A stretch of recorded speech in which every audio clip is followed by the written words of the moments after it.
Okay then, so this week's Street Talk. This week in a bit's Street Talk. 4 episodes to get through this week. What's your general feeling? Because whenever we come back from holiday and we've got a load of corries to watch, sometimes it feels like a bit of hard work anyway, doesn't it? Especially if the stories aren't particularly, ticking all the right boxes. How was your overall feeling about what we've been watching the last couple of days? I thought it was weird. I felt like maybe it's like post-holiday days, because we did travel a long way.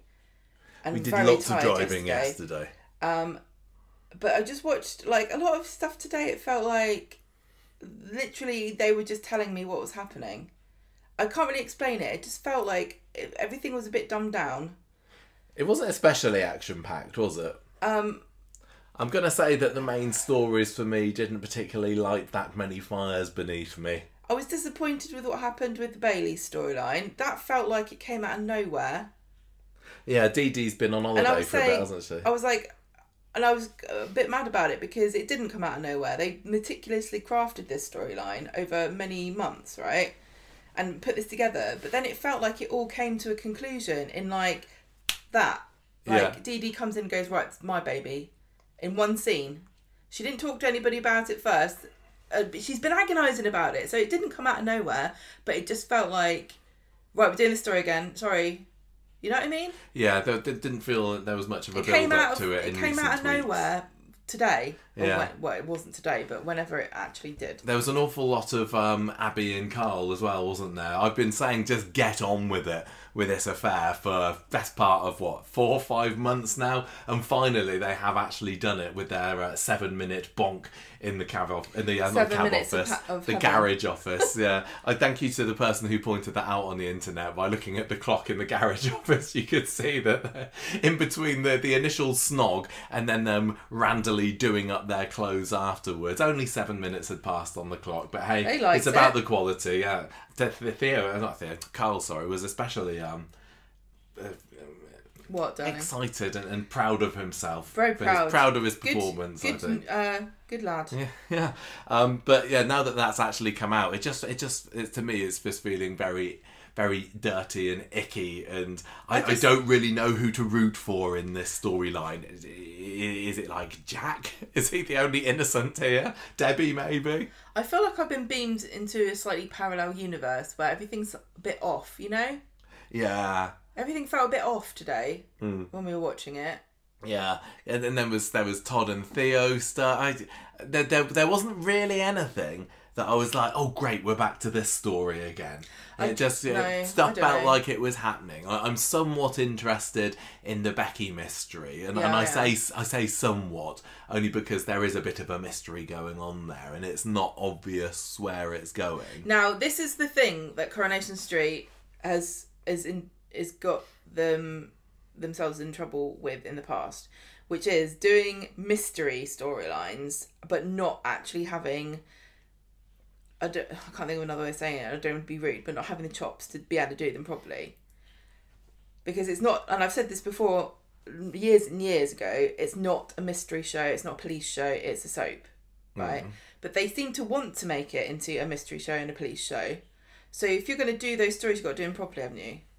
So this story with Becky, are we going to end up with a bunch of loose ends and red herrings that make no sense actually when you go back and look at them?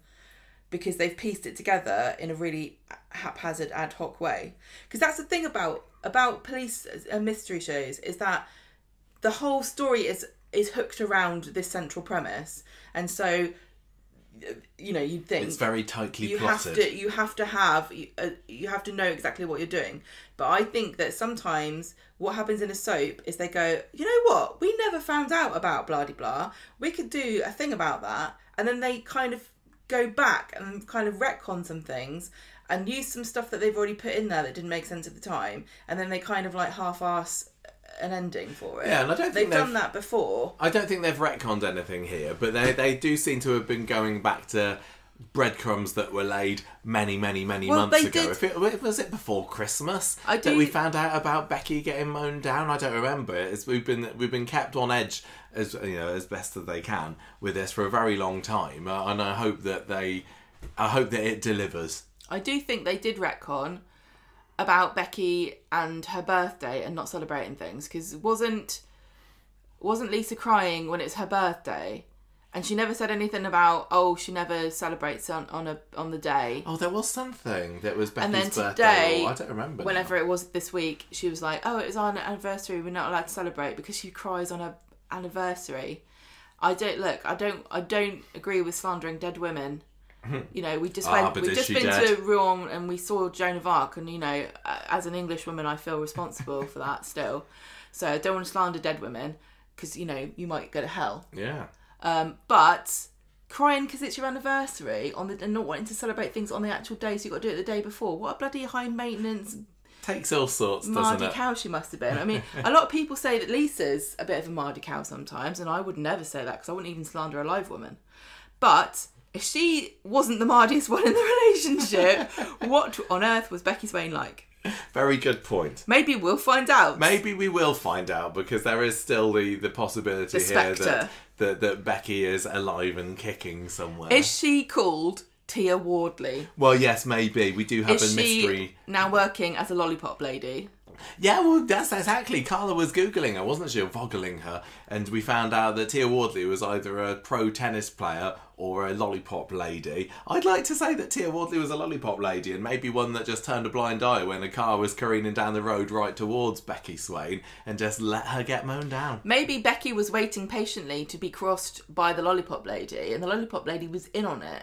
And she's like, yes, come across the road. The road is safe. It's completely safe. Maybe. I don't know. I'm sure we'll have more speculation about that when we get to it. We need to do our clickbait first, though, Gemma. Jonathan has sent us over a few clickbaity titles I'd like to test out on you first. So this first one is from The Mirror. Coronation Street fans left scratching heads as scenes air in wrong order.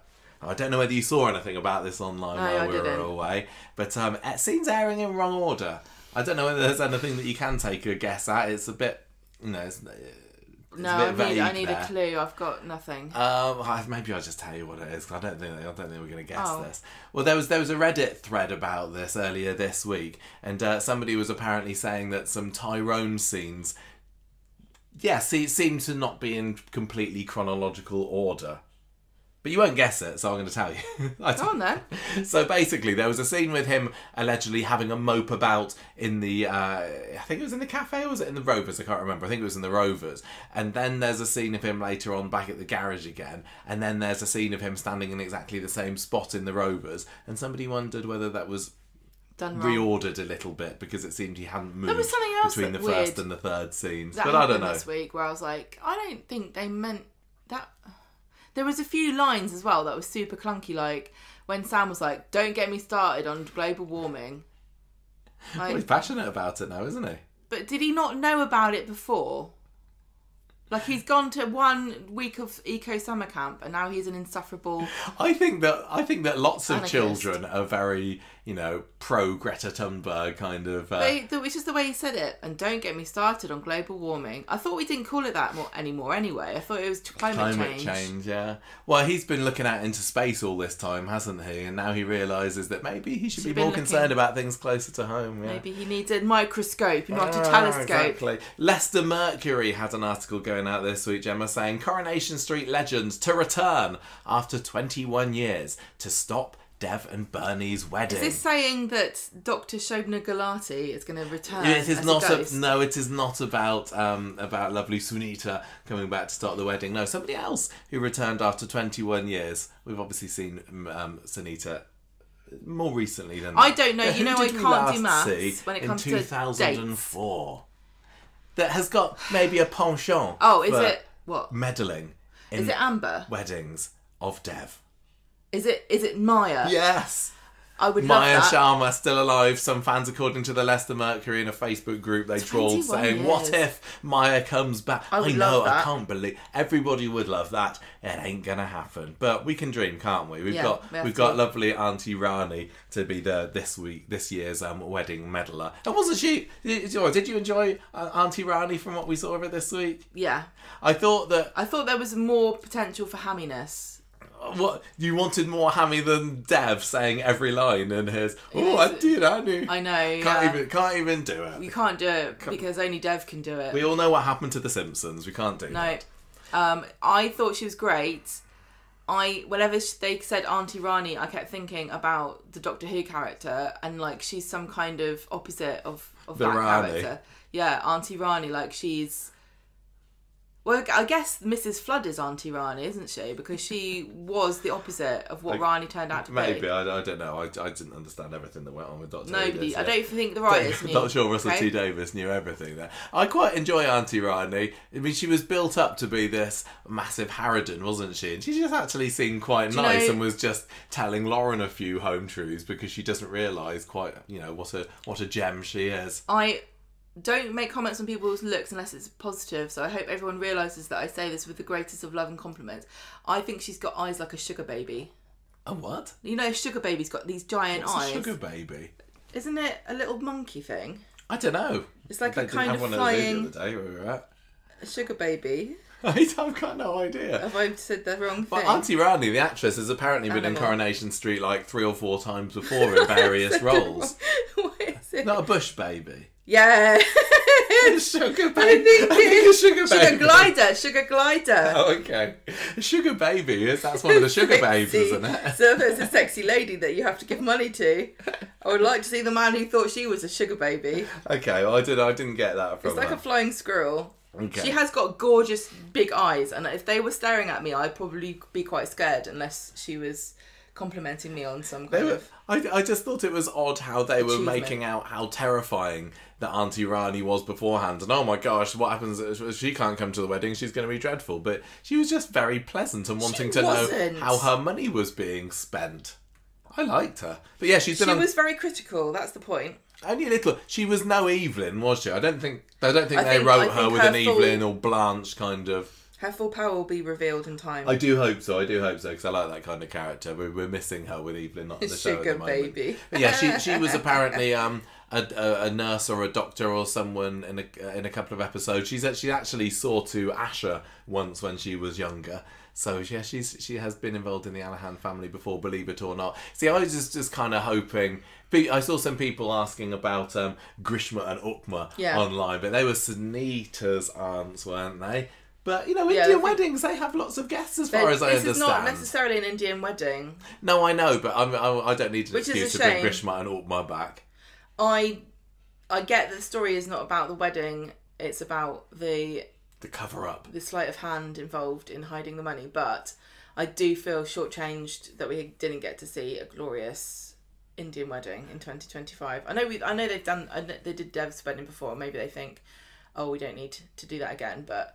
Hindu wedding with hundreds and hundreds of guests over many days. Yeah, I'm not sure that the ITV coffers could quite cough up enough cash to pay for an Indian wedding in the same style as Dev and Sunita had before. Because Auntie Rani's not actually paying for it. No. I wonder whether they could have brought back Uncle Umed for this as well. Well, Uncle Umed's now a Disney man, so I know, I think he's probably a little bit too expensive to get Can't now, afford isn't him. he? Yeah. Yeah. Oh well, it was. I've enjoyed. I think that particular storyline this week has been my shining light. Yeah. Because it's just felt a little bit more colourful, a little bit less life and death, a little bit less grubby. It's shenanigans. Yeah, I like shenanigans. I do shenanigans.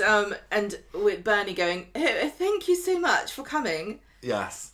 Yeah, silly voices are plenty. You know that I love Yes, silly those. voices. I do. Right, the Manchester Evening News had an article this week. Coronation Street fans spot massive Debbie Webster error after dementia diagnosis. What sort of dementia diagnosis mistake, or maybe even the wording of the headline here is wrong.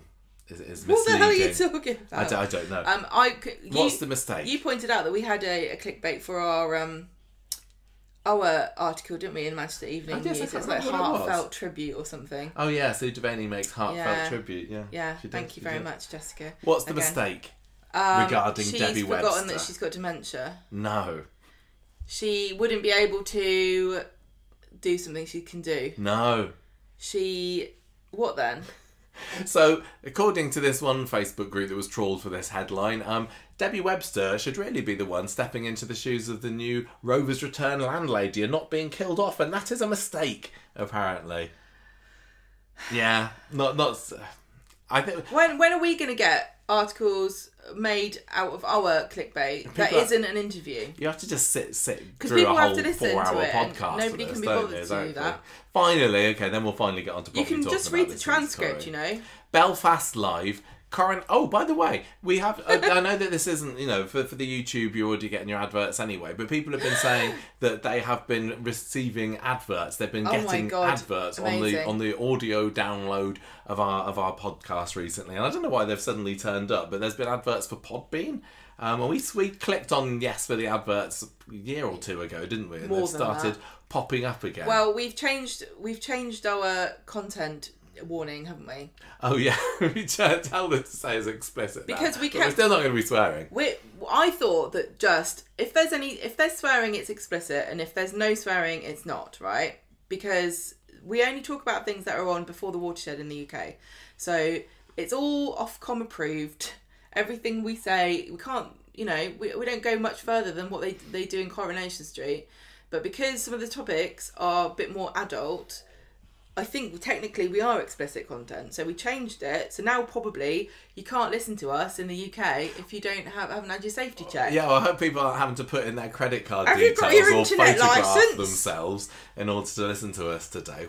I'm really sorry if you can't hear us now. How about now? Anyway, so yes, now we are getting about, what was it, 10p a day maybe? For our Podbean adverts. You know what, though? It's more than we got before. I'm sorry if you don't like the adverts, but they are helping us out. Luckily, the people who have been commenting on the adverts have been saying that they've been pleased to hear It's a sign of success for us, so be happy for us. Yes. And we're going to talk about, if they get really annoying, we'll just offer, on Patreon, maybe ad-free, but I don't think it's that. I don't know. It seems like about 400 people get them, so I think you're all right.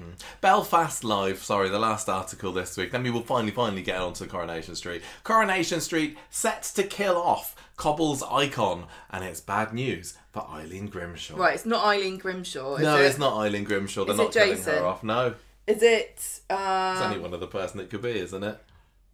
George or Todd. Maybe Todd, yeah. Are they going to say that he's going to be killed by Noah and no, Theo. Theo and his strong arms, are going to kill Todd because he's clearly a wrong one, and surely they're leaning very heavily into there's something incredibly dodgy about Theo this week, which I've been very pleased with. But I would rather, I think, and maybe it would have been a more boring storyline, I don't know. I do want to see Todd happy, and would I have enjoyed a story where Todd had found a genuinely nice guy and was just, navigating the difficulties of dating in the modern age, and then he settles down and has somebody happy? Maybe I would have liked that, but at least... Surely they're not going to try and get some sympathy for Theo now, because he's such a nasty piece of work this week. I think the story is actually fascinating, and for all that I said that Coronation Street was being a bit simple this week, I thought they'd done some really clever stuff with the dialogue for Todd. Like that line where he says, "Oh, he's going to kill me if he can't see his kids." That was that's where this headline came from. That was a really telling line because.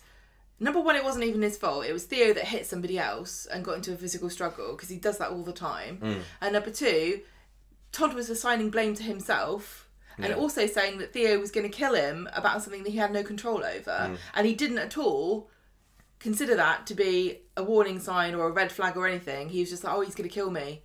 Like, he's already assigned himself as sort of a role in this relationship, which is like the whipping boy. Do you think that I wonder whether Theo's like on the steroids like Ryan did, because that gave him roid rage, didn't it? His hair's gone absolutely like rampant, hasn't it? He's getting a bit curly now, is Theo? Because he had curly hair. Is that what steroids does to you? Listen, I know everything there is to know about steroids, and even I don't know that. Well, when we saw him we're getting to the time they filmed for the Soap Awards, right? So the Soap Awards were in May, June? Yeah, last week of May, first week of June, I can't remember. So when we saw the actor who plays Theo, he had very long curly hair there, and it's starting to grow into that. And also, this is not a spoiler. Oh, is it a spoiler? I don't know. Don't say it if it could be. Well, somebody had crutches. Oh, yes. Yeah. But I thought that they got beaten up. Well, yeah, no, Jacob Roberts was on crutches at the Soap Awards. But I thought they wrote that in, and that's why he got hit. But he didn't have crutches today in the pub. He's not been having crutches yet, but maybe it's going to be coming maybe along soon, I don't know. Who knows? I don't know how far in advance. Spoilers. Anyway. It's not really a spoiler to say Kit gets beaten up, because he gets beaten up all the time. Everybody does. Yes, he does. It's just a humdrum activity. So, let's get cracking with this week's Corrie properly. Nearly 40 minutes into the podcast. Yeah. I told you it would be a long one. But our storyline that we have this week, we're going to be starting off with the family affair story, which is Abi, Carl and Kevin and all their malarkey. Well, maybe it is Cabby. Well, somebody needs to call a cabbie for Carl, seriously. I want him out of this place. No, I don't, is our second storyline, which is, again, Noah going out with Danielle this week. There's a twist. I think I'd seen about that one online during the week, though. I think I saw... Did you manage to avoid spoilers for Corrie on the whole this week while we were away? I didn't look at anything. You just completely blanked out. I'm in France doing stuff. That's because I organise everything, and you don't. You just sit around and sitting around mooching about. Look on Twitter. I did see that Noah and Danielle were together. I think I'd seen that Noah was going to punch Miles. I saw that... Who's Miles? The boy. I think. I saw that Dee-Dee and James had agreed to co-parent. Did you? Yeah, but I didn't see Stop too looking. much. I can't help it. It just comes up on you don't need to look at social media line. when you're on holiday with your wife in France. Always need to look on social media. Enjoying the beautiful sunshine and the glorious food. I was not too inspired by storyline titles, pandas. new ones this week. Coping with co-parenting kind of is my Dee-Dee and James one. Co-parenting cope. Yeah, something along those lines. I don't know. Tears is what Lisa and Carla's storyline this week, because there were tears sprouting out of Lisa's eyes as usual, but we have got this Tia. What's her name? Maria. Tia. No, what's her name? Tia Wardley. Tia Wardley is a new mystery lady that we're going to try and work out the identity of. I shamelessly stole the Dev wedding storyline from Coronation Street social media, because Till Dev Do Us Part is far too good. It's too good not to just shamelessly steal, is it? Eco Warrior. That's Sam this week, because he's all about the environment, and he's having a bit of a panic as well, poor kid. And there was a tiny little bit about Sally and Tim and the fostering as well. A week ago now. Eco Warrior, that's funny. Eco Warrior, yeah, exactly, thank you. Right, how would you like to play this? Who wants this poison chalice of the family affair I'll story? do it. This story is just a horrible, horrible mess, isn't it? I'm at this stage, like I said earlier, who are we supposed to be rooting for at the moment?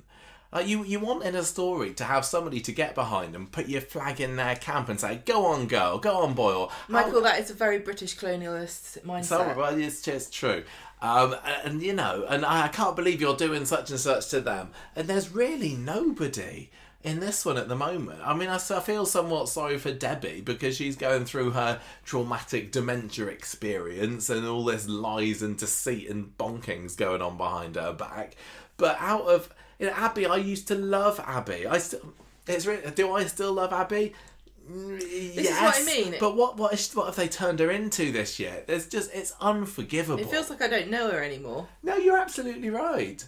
And yeah, you can say all you like about, her and Kevin were never well matched, and she's always been she's always made bad decisions, and she's been she's kind of jumped to things without thinking, but I think I've just got a thing about cheating and infidelity, and Kevin didn't deserve it. And the fact that the storyline, they had him lie about the cancer, which is already... It was just a bizarre decision, don't you think? Like Kevin said this week, I don't like lying, I've never been a liar. No, you don't. That's why it was bizarre that they made you do it. Why would they have him do that? If only to get...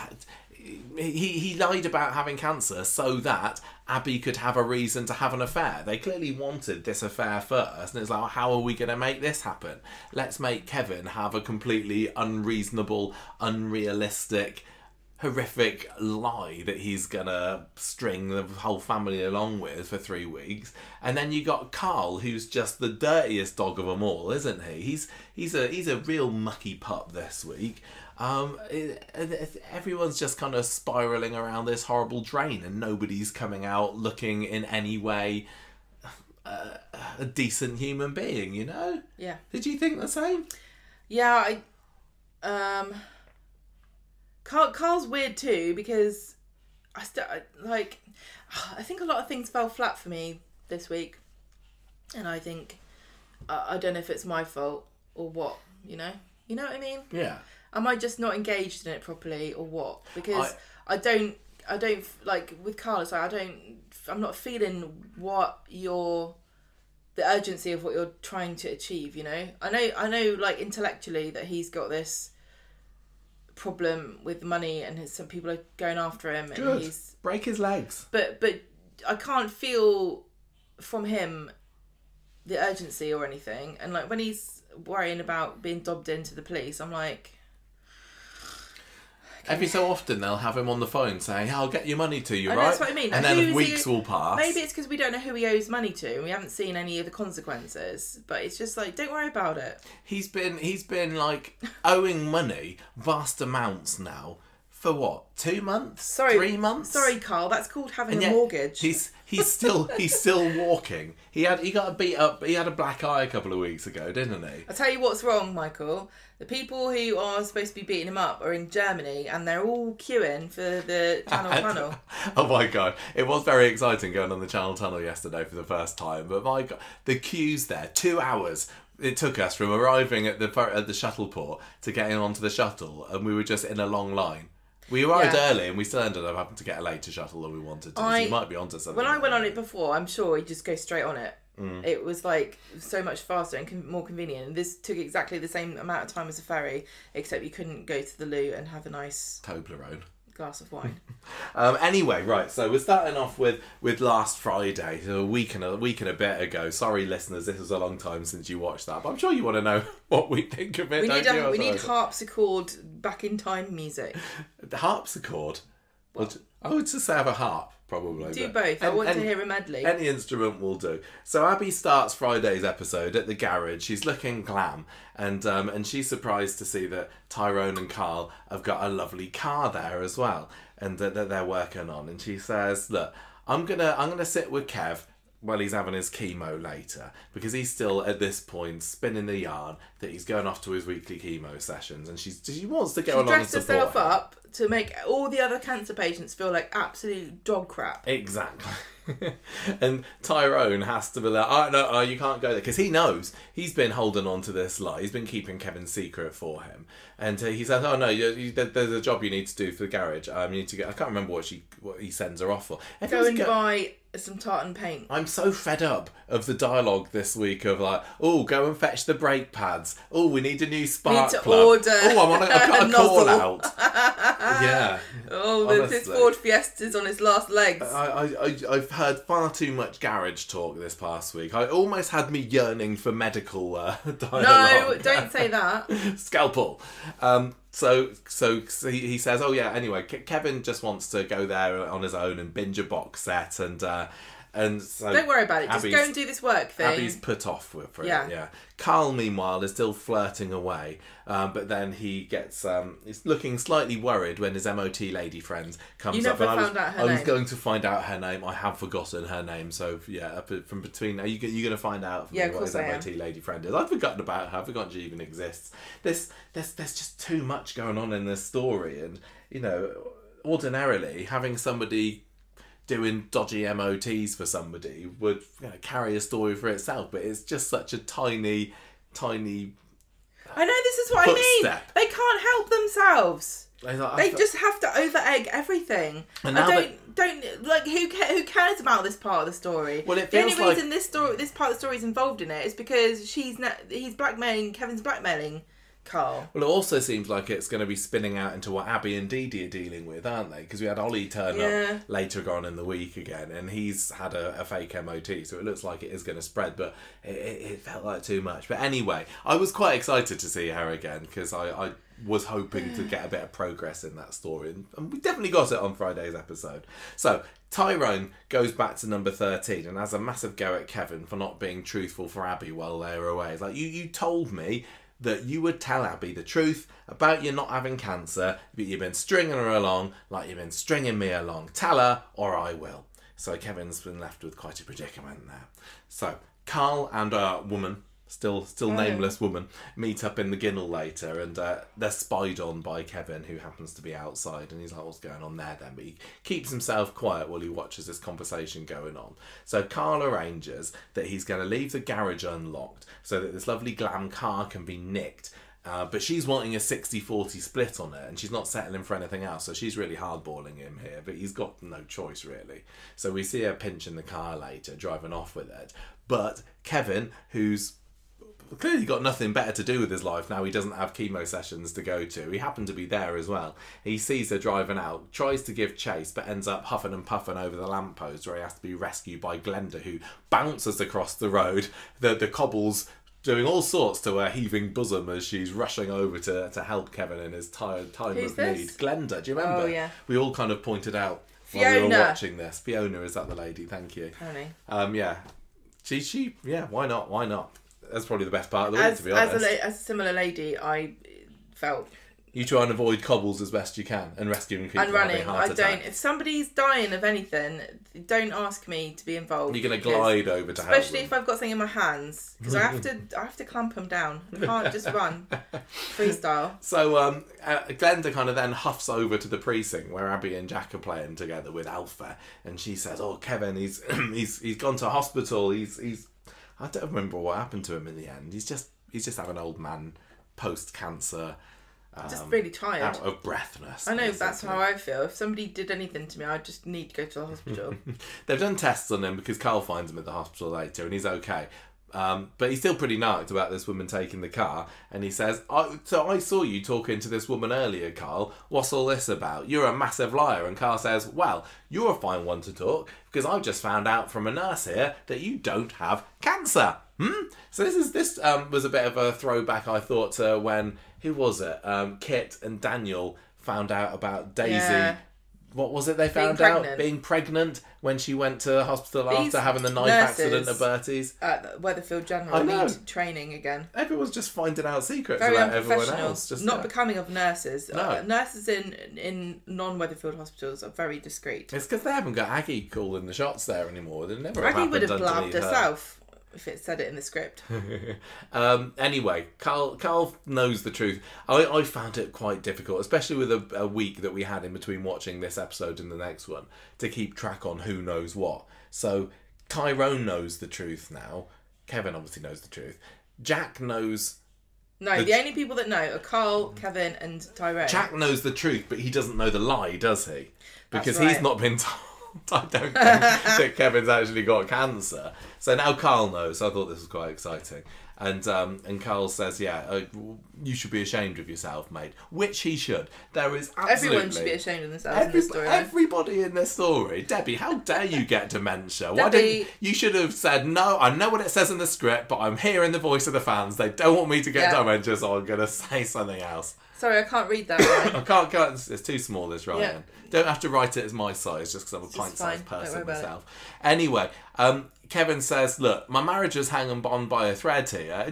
Honestly, can you hear himself? How ridiculous this sounds. And Carl's rightly furious. And Kev says, well, turning it right back on you again. Yeah, You're clearly doing something dodgy, helping out this woman nicking cars from the garage. And I'm going to turn this place upside down until I find out all the grubby details about what you've been getting up to. So he tells him about the MOT. Carl comes clean and tells him all about these dodgy MOTs that he's been pushing through. For the whole of the week... There's no consequence of that, really. Well, for the whole week, Kevin was basically saying to Carl, go back to Germany, bog off. And Carl's not. I know, he's like, no, I don't want to. No. And Kevin's like, but I really mean it.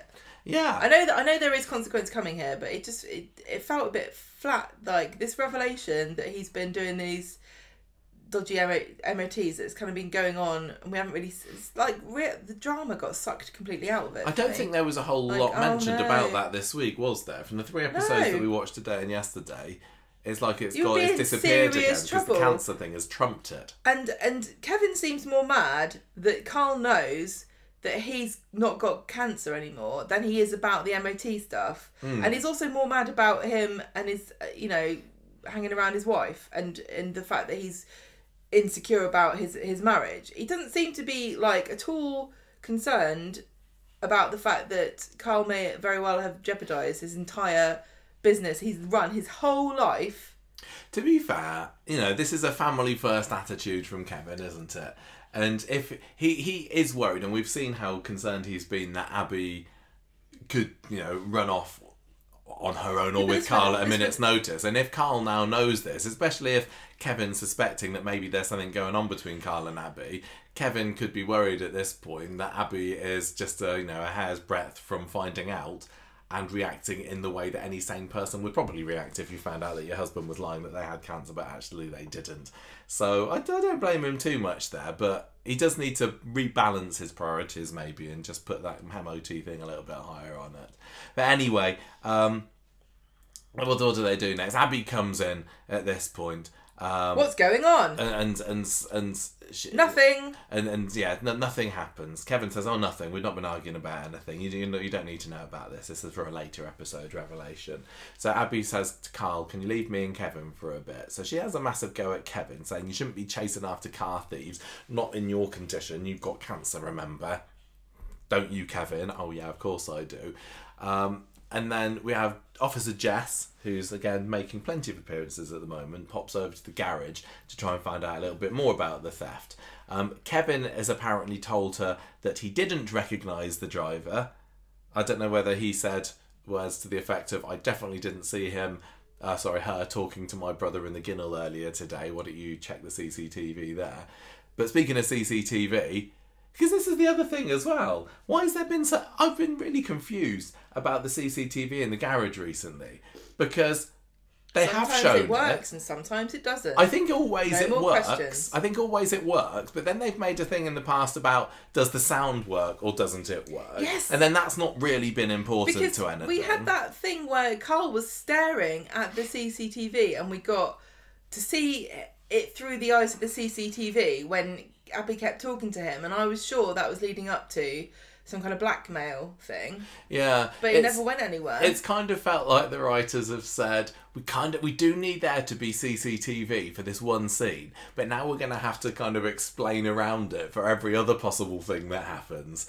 And maybe it's not worth it, but we really, really, really do need there to be CCTV at this one. At this point, I think they should just have Carl have at the camera with a crowbar or something and just be done with it. Maybe Kevin was like, "I'm not having CCTV in my garage I pay for with my money if it's going to solve crimes that other people are involved in. I don't care about burning down the Platt's house. Why should I have to pay for them to have CCTV in my garage?" Just so you can finger Max. I mean, the whole of the rest of the street seems to make do without having CCTV. And I'm including like the hospital in there as well. So if I was Kevin, I'd be just like, no, I'm gonna join the rest and just go commando. Is that what we've got? Yeah, it is.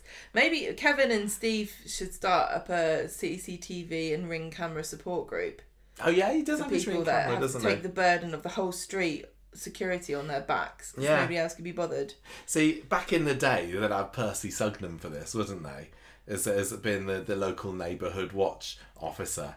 He'd be watching and spying. Even like, I bet Norris, God rest his soul, he'd be loving this because he's just round the corner from the garage, isn't he? He'd be sweeping that step like Billy-O with all of the drama that's going on there at the moment, and he's really missing out. Waste of drama. Although I do imagine him at the moment, sitting on a cloud up there, kind of taking notes. Yeah, just spoiled with choice. I can see everything. Yeah, totally. Anyway, and then saying, who's up there with him? Everybody else. Derek, probably. Dirk, look at this. Yeah. Right, anyway. So Abi... The thing is, if you had like a bird's eye view, there's no end to like proper drama you could watch, but some of it would be very harrowing. What you just want is some messy drama, but you can watch that on the Kardashians, can't you? Do you think that Norris would prefer to watch the Kardashians than looking down at his... The thing is, late neighbours? A lot of like real interesting drama is just horrible, like... murders and you don't want... That's not fun, is it? You want to see people being idiots. That's what I like. Also, is there merit in being a spectral spire, which is what I'm imagining Norris as here, if you can't tell anyone about it that's down there? Yeah, everybody else knows about it, don't they? Yeah. I assume. I could see it if I wanted to, but I'm not interested, Norris. Anyway, sorry, we digress again. Anyway, Blanche is there with him? Oh yes, of course, Blanche would be there, wouldn't she? Yeah, they would love it. Yes, totally. They could talk to each other about it. Yeah. As it was happening. Although we're probably running out of people that Blanche actually knows who they are, sadly. Oh, look, there's another gay one. Right. Abi goes over to number 9 for a word with Tyrone later, and she says, look, we need to tell Jack the truth about Kevin having cancer here. Of course, by which she means the truth that he does have it. Yes. Which is her truth at the moment. Michael, live your truth. Yeah. And he's going to figure it out himself first if we don't. And Tyrone says, look, you just talk about it with Kevin first. I'm sure she has this conversation with him this week as well. So Carl's at number 13 with Kevin later at the end of the episode. Not at all scared about Kev's threats. And Kevin tells him, well, you know what, Carl, you're dead to me. I've managed to get this far in my life without a brother. I will happily go back to it. Fair. I'm Very waiting fair. for Bill to get brought up maybe by Debbie as a bit of a pulling the old sympathy card thing. We haven't had any of what would our dad think about this? No. Although he was a bit of a randy bugger himself, wasn't he, He'd Bill? be We've all seen getting my Christmas son. 2006. Yeah, he would. He totally would. I've already scrolled down. Sorry. Right, Monday, beginning of this week then. So Abby's telling Carl, we might not be covered for this break-in because the doors weren't locked, so let's not worry about that anymore. And she doesn't believe that the CCTV wasn't working either. Again, don't worry about that for the whole of the rest of the week. Anyway. Oh, no. Oh, yeah, also, there was the whole thing about the car's owner's wife having £30,000 designer sunglasses in the glove box, weren't there? I can't believe that. Why? I'm just looking up £30,000 sunglasses, and they're really on. I mean, you can buy a pair of sunglasses that were worn by Daniel Craig. They were sold at auction for $41,000, but only because Craig. What are they? Craig Charles? Not Craig Charles. Craig Charles wore them. Daniel Craig's. Yeah, Were they it's coming Daniel? up next on ITV Reloved. Is this car owner's wife? Was he Daniel Craig? Maybe. Because I don't think that he paid 30. They're only worth £30,000 because he wore them. I say that if you're going to leave £30,000 sunglasses in a glove box, then Why you're just aren't you asking wearing them? for trouble. I'd wear them no matter what the weather was like. You couldn't get those off my face if I had £30,000 You'd be worth of flaunting sunglasses. them, wouldn't you? I just saw also a story about somebody stealing £30,000 worth of sunglasses, and it was 170 pairs. I'd like to see the car glove box you can fit 170 pairs of sunglasses in. Get a fancy car. It's got a very spacious glove box. It's one of the features. So anyway, Abby confronts Carl in the cafe later and he's like, what are you doing? Oh yeah, he's offered Brody a job. Again, that doesn't turn into anything. We didn't see Brody this week, did we? And Carl goes, Abby, those are very lovely sunglasses you're wearing. She's like, oh, they're not mine, they're Daniel's. Back at the garage later, Abby's still worrying about Kevin and really needing to tell Jack the truth about him being sick, and Ty's sort of squirming here, and then he ends up blurting out, oh, Kevin's not going to die, and he tells her all about what's actually going on. So I did quite enjoy the scene, actually. Abby marching back home and saying, well, Kevin, we need to tell Jack the truth. She kind of calls him down, but she's calling his bluff, isn't she? Yeah. Because she knows Tyrone's just told her exactly what's been going on here, and she's like, yep. Did she say that Carl told me the truth, or Tyrone? I can't remember. There was a bit of a mix-up with that later, wasn't there? But it doesn't matter. He's done it. She just says, "I know now that you don't have cancer," yes. And Kevin has to start grovelling. I'm sorry. So sorry, I'm jealous of Carl. I'm sorry, but can you? You're still going to make me tea tonight, right? Oh, Make my a pants. pile of dirty pants. I haven't got any pants left. He's probably got some dirty pants on right now. Kevin, I mean... Abby's just making work for herself here with this these. is your fault, okay? Oh dear. Normally I feel bad for asking you to clean them, but not now. You brought it on yourself. Anyway. Kevin says... Explicit content, Michael. Yeah, there's our explicit content of the week. Kevin's dirty pants. So Kevin admits that he's jealous of Carl, and Abby's just livid about this. It doesn't make any sense. Why? He doesn't suspect anything's going on, does he? Yes, he does. He's been worried about Abby's potentially roaming eye ever since she had that conversation with Uncle Ronnie earlier this year. No, he doesn't know that anything's going on, but he's just suspicious. Yeah, he's massively insecure. This is what I said, about his gorgeous wife. You manifest your reality. I think that Kevin just Shouldn't needs have worried to... about it. I know he said that in today's week, I'm just a normal man. I'm, a pub and pint and pie man. But he just needs to... He needs to do himself up, maybe. He needs to take himself for a bit of a makeover at the salon, possibly. And, pub, pie, pint, pants. Pub, pie, pint and pants. That's Kevin. That's on his coat of arms. He needs to preen himself. Maybe he needs a makeover. I'll tell you what, he doesn't need any more tan. Maybe that's what he's doing. He's like, I'm putting on all this fake tan for you, Abi, and you're still going off to my handsome brother. What more can I do? And she's like, oh, that explains. Have you been using your pants to rub the lotion in? I don't think that it is fake That makes tan. sense. I think that it's the gleam from Abi's teeth. That's, Maybe. Beautiful. I tell you what, somebody's got to light the sets on this show. Maybe that's the Brighten it with your smiles. Yeah, Abi and Cassie are responsible for any modicum of light that we've got on the Coronation Street sets at the moment. You're right. Beautiful. Anyway, Abby's like, why on earth would I want to be going out with Carl? Because I'm a foolish grey old man, says Kevin. And he's like, look, there is nothing going on. Yeah, grey. Grey. I wouldn't say grey. He's totally grey. Chestnut. His hair Beautiful is grey. shade of chestnut. His hair is grey.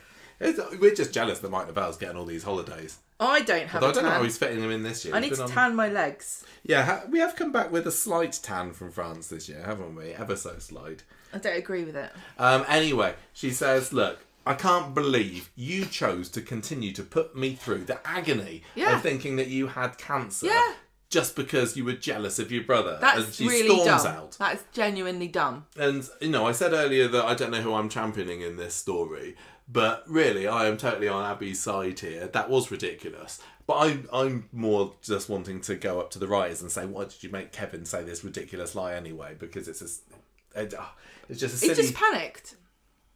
Nobody would do it. I don't like know. I don't like it. It's grubby and grotty. Okay,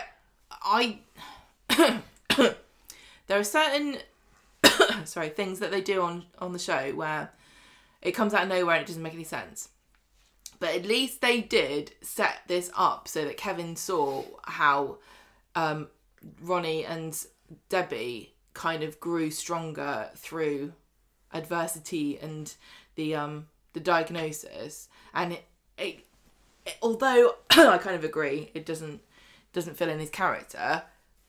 Kevin, at least it had a setup. Natalie Horrocks aside, Molly Dobbs aside, right? Kevin has always been loyal and true, and honest chap, and I just cannot believe he would do that. Doesn't sneak around, go behind people's backs. Especially with, like Tyrone was saying, do you remember Hope had cancer? Shut up! Everyone's had cancer. Sally had cancer. 1 and 2, shut up. That's it, you don't get the moral high ground about having cancer anymore. Everyone's going to get it all, know someone who Why else. hasn't Sally had anything to do with Kevin during this storyline? I remember the good old days when I was scared by the statistic that they said 1 in 3 people will know somebody that has cancer. And now in my lifetime, we've gone from that to 1 in 2 are you going to get it. So you better, get your lumps checked. Well, it makes it easier to lie about having it, I suppose, doesn't it? It's a bit really, more Kevin plausible should now say, than it used I don't to know, could have it somewhere else. Yeah. You don't know. Yeah, I was just hedging my bets, really. Exactly. Anyway, so... Schrodinger's cancer. It is, isn't it? So she storms out. Kevin does a bit of storming himself over to the garage and says, Carl, why did you tell Abby about me not having cancer, really? After our agreement, too. And this is the agreement that I won't tell people about your dodgy MOTs if you don't tell people about the cancer or something. I don't know. Carl says, look, I honestly didn't. Tyrone's squirming away there and says, yeah, sorry, I did it. It was me. Kevin squares up to him and Carl, and this is when Tyrone fights back and says, yeah, what about Hope? Cancer isn't anything to lie about. So Kevin kind of backs down after this and huffs off back home. Then we get the moment that we've all been waiting for, we've all been predicting, we've all been foreseeing for many a month, Abi and Carl's back office bunk up. And she's just... disgusting. I get that she's mad at Kevin, and I know that we've been led to believe that she's been just restraining herself for all these weeks because of how gorgeous and hot and hunky that Carl is. But, why do they have...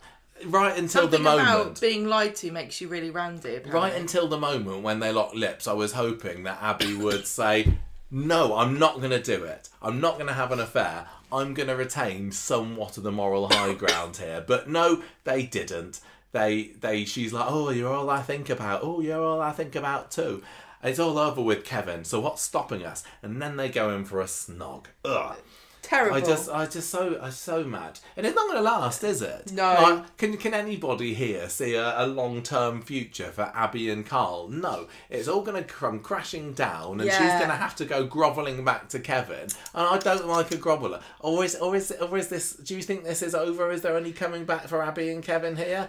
Tell you what, if I was Kevin, I wouldn't want them back. But I suppose at this moment, he doesn't know that this affair has happened, but then I don't want there to be a secret. He's surely going to find out, isn't he?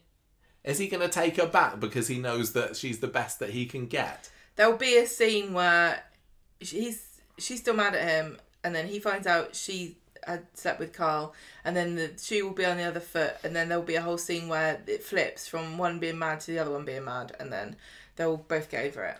I just couldn't see how Kevin could stay married to Abi, sleeping with Abi, knowing where she's been. Michael, don't say it like that. That sounds really misogynistic. No, you can. If I know that she'd done it with my brother. People use that language. I'm just saying, don't be caught up in it. I guess I just maybe I wouldn't be so bothered if Kevin and Abi split up over this. It's just a shame they can't keep couples together. But I suppose they only got together through plot convenience anyway. Has there ever really been that much of a spark between them? Or has it always felt a little bit odd and unusual that these two have got together? What, Kevin and Abi? Yeah. I've always said that they're weird. Maybe this is I don't know. So anyway, do you think this will end up with them just not... Yeah, just splitting up forever. Maybe. Anyway, 7 minutes of shags later, which Abi says was cracking. She did, didn't she? Yeah, all right, cracking bunk, Carl. Sorry, it's banging. It's a banging bang. But yeah, they hear noises from out front. Tyrone and Kevin are there, and they hide, and Kevin's... Nothing really happens with that. No, but she kind of goes... Ooh. Yeah, Carl says, texts Kevin, says, oh, we need to go back home and talk. So Kevin closes the garage up. I thought they were going to get trapped inside or something. I thought they had got trapped inside and there was going to be more sexy shenanigans. Clearly not. So the brothers meet up at number 13 and Carl says, no, I've not seen Abi at all. No idea what you're talking about. Abi who? And Kevin says, look, I bet you can't wait to get in there with her now. Well, if you go anywhere near her, I'm going to go straight to the coppers and tell them about your dodgy MOTs. Oh, no. This was the only thing that stopped Carl from pursuing her from... then on. Yeah, because he kind of gets the message as well, doesn't he, a little bit? Finally gets the message. Later in the week. So Carl and Abi are in the pub later and he says, look, we can't be together, it just wouldn't work. You loved him once, you can love him again. Go home, Abi, to your husband. And Abi can't believe what she's hearing. I did wonder, when I was watching this, like, okay, is this it? Is Carl going to go now? Is Abi going to realise what she's missing with Kevin? Is the affair done with before it's even begun? But no, by the end of the week, it feels like it's most definitely back on, doesn't it? So they had the chance, they had an opportunity to get out of it there. They didn't take it. Anyway, back at number 13, Kevin's back to begging Abi to forgive him. But she's like, no, sorry, can't change your mind. Packing my stuff. Me and Alfie, we're going. I'm leaving you. But she gets... tempted to stay at number 13 at the prospect of Jack's baked beans on toast, doesn't she, later? Rather have that than whatever atrocity Dee-Dee was eating that Ed made her that breakfast on Friday. You didn't like that, did you? What was it? It was just piles of mush. Tomatoes, scrambled egg, It was a bunch of cherry spinach. tomatoes. No, avocado. Oh, yeah. Scrambled eggs and a pile of another load of mush. I can't remember beans. Oh, that's it, yeah. Anyway, Abby's staying for the boys, for the kids. And but she's still certainly not in a good mood with him. And when he comes back later, she's scowling at the TV. And he's like, I'll do anything to make it up for you, Abby, I promise. So Wednesday's episode comes round and she's there having deleted a load of messages that she's been sending herself. I think to Carl, or was she deleting his messages? I don't know. But anyway, somebody wants to talk to the other person. And so she goes to see Carl at the hotel garage, and it's really easy to get the two mixed up. So yeah, it's the Webster's domain, isn't it? I mean, what is a garage, but if it's not a hotel for cars? Yeah, you're right. A very reasonable rate. I guess it would be a hospital. Yeah. So Carl says, "Look, I don't want to talk to you about it. It's over." He's clearly just worried about his own. Yeah, but he's trying to put her off without telling her that there's another reason why he doesn't want to see her. Yeah. So she's just even more confused now because he's been pursuing her for months, and now doesn't she sleeps overhear with him, and now it suddenly goes cold. Yeah, she overhears Kevin telling Carl, "Don't forget about our deal. Step out of line in your history here." Yeah, so then she hears it then. Then Debbie comes in, and the story takes a slight upturn because she'd been very quiet up until this point, and we see her and Jack walking down Victoria Street. Jack saying, "I'm really worried about the state of my dad and Abby's marriage at the moment." So Debbie next clops round to number 13 saying, "Why on earth are you thinking, Abby, about dumping our Kevin?" And Abby says, but she tells her, doesn't she? She bursts out that Kevin's not dying, he's got cancer, because Debbie's all like, Kevin, he's not sick. dying, he doesn't have cancer. He doesn't have cancer, sorry. Debbie's saying he's sick and you're telling me that you're going to dump him. And Abby's like, well, actually... your precious can-do-no wrong brother has been lying to us for weeks. And then Debbie's fuming about this. She clops over to the garage and says, "I'm not surprised Abby wanted to leave you. You got no sister anymore." I think by the end of the episode, by the end of the week, she's still got that stance, hasn't she? Yeah. She's like, everything that I've been going through, and I've been wasting my nights, sleepless nights, worried about you. Well, part of it's also it's a terrible thing to do. It gives you, doesn't it? The stress will accelerate your. Could do. Your symptoms. I don't know, even if it does or not. If I was Debbie, I'd say it was, just to make her feel any more wasting my time thinking about you great big idiot. When I could be thinking about eating delicious slop for breakfast, like Dee-Dee and the rest of the Baileys. Exactly. So anyway, Kevin's back home later on the phone to Jack. I think Jack's staying at Debbie's, isn't he? And he's like, "You've not done anything wrong, Jack." He puts the phone down and Carl's still trying to talk to him. Carl just wouldn't bugger off, would he, all week? Kevin's made it very clear that I don't want anything to do with you. Why has he even let him into the house? It's like a fart in a lift. He is. Going up and down, up and down. Kevin orders Carl out in the end, but he's still back again later on, I think. Abby comes down and says, "Look, I tried to keep it from Debbie. It was Jack who told her in the end." And Kevin's like, "Oh, I bet you wish you had left now. Oh, a mess this is, our Abby." So Friday, we didn't have miserable sod he is. The whole story was miserable. I know, but if I had the choice between going, really staying with Kevin or Carl, I think I would pick Carl because Kevin's just miserable. Carl's miserable. Oh, all the cancer, sad. Oh, so such a bummer.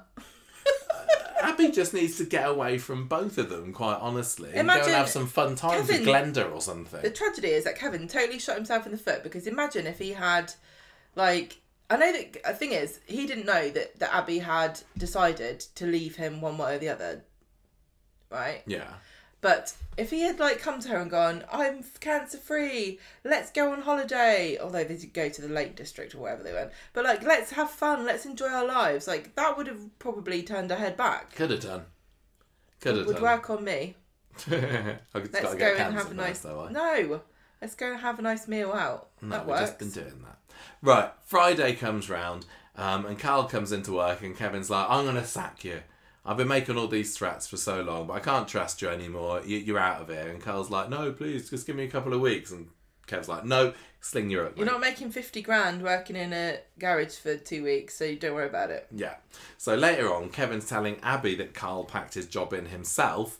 And that's not a problem, is it, Abby? And she's like, "No, why would that be a problem?" It might be a problem because we've got a bunch of cars coming in and the flanges are missing. Yeah. And he was going to order them. Yeah. And so Carl knows all about flanges this week, hasn't he? He's been inspecting Abby's flange. All the flaps have gone. Yeah.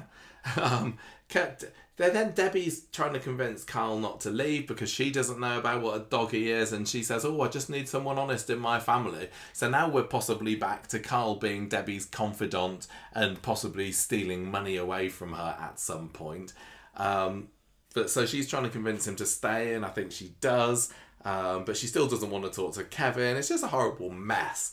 And the episode, just to put a royal crown on the top of the week, ends with Carl stroking Abby's leg in the pub, thus signalling that this affair is far from over. I know Abby only kind of lets it go on for a couple of weeks before leaping up and says Kevin will be waiting. But she was enjoying it.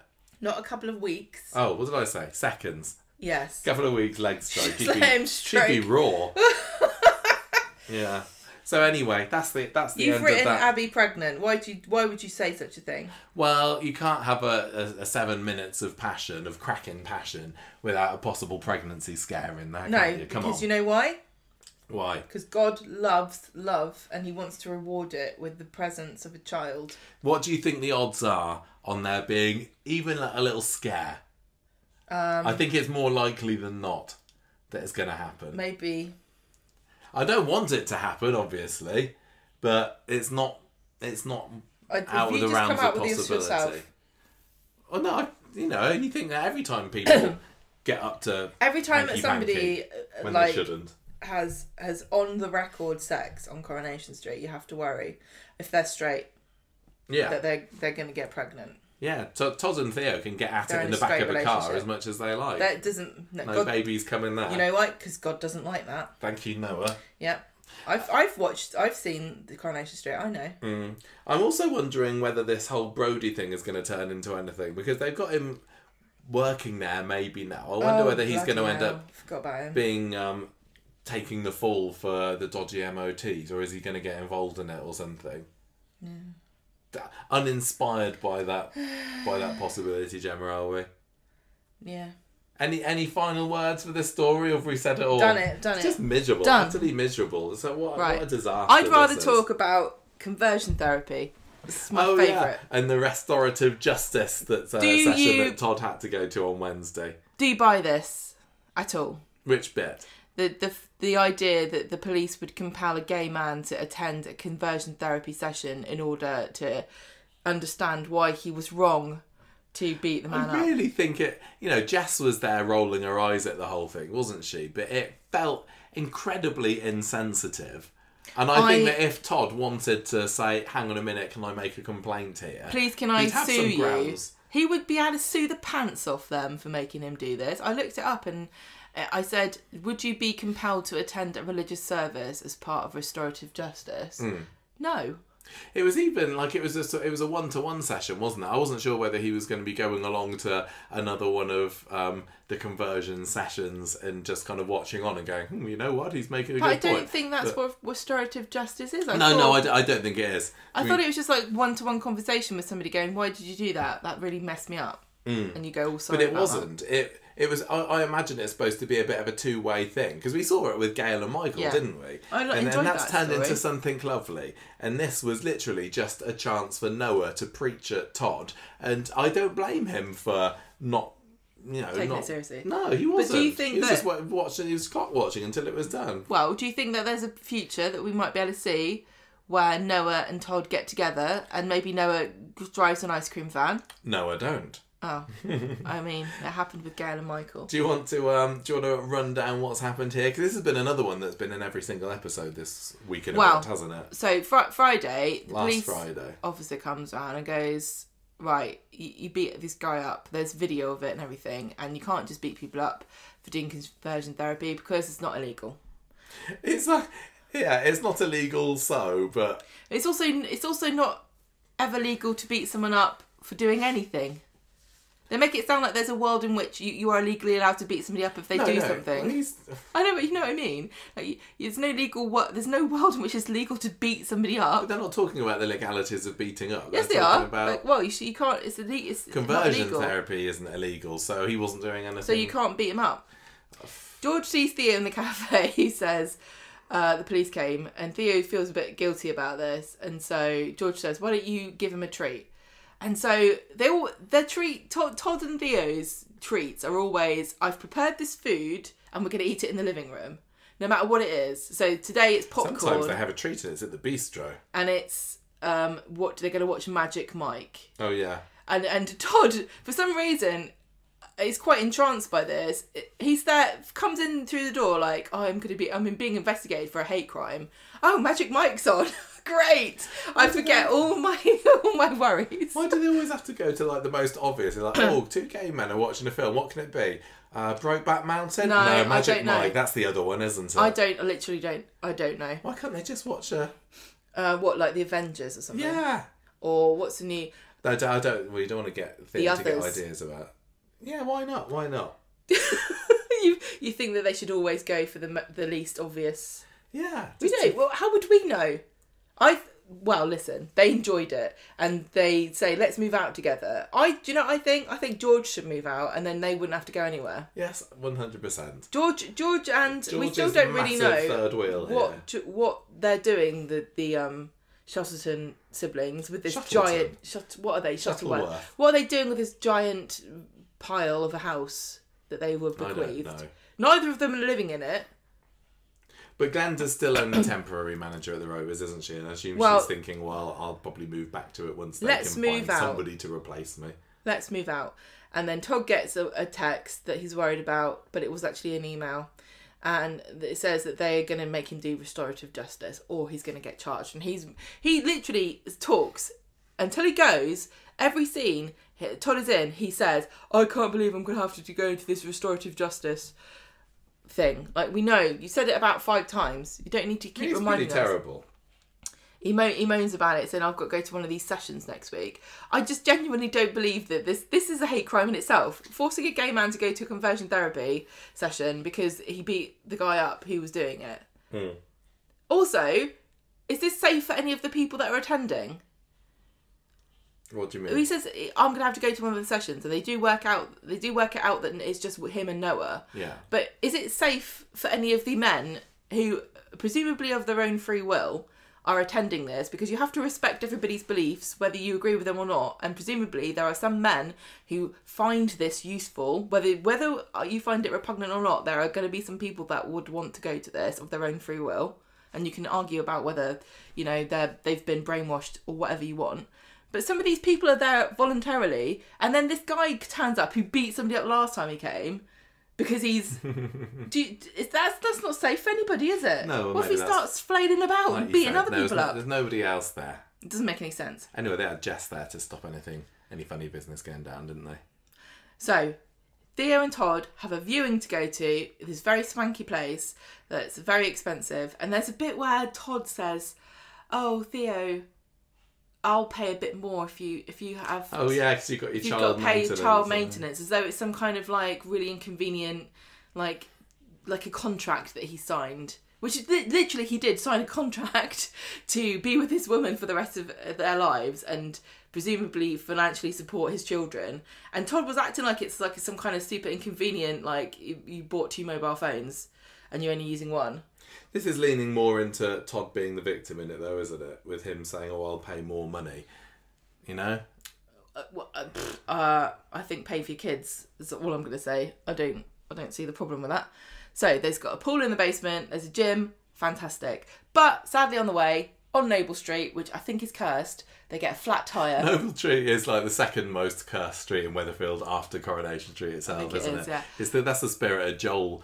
Is he watching down from a cloud, or is he looking upwards from the riverbed somewhere? I don't agree with this sort of thing. So they got no tyre. Got no spur tyre, says thingy.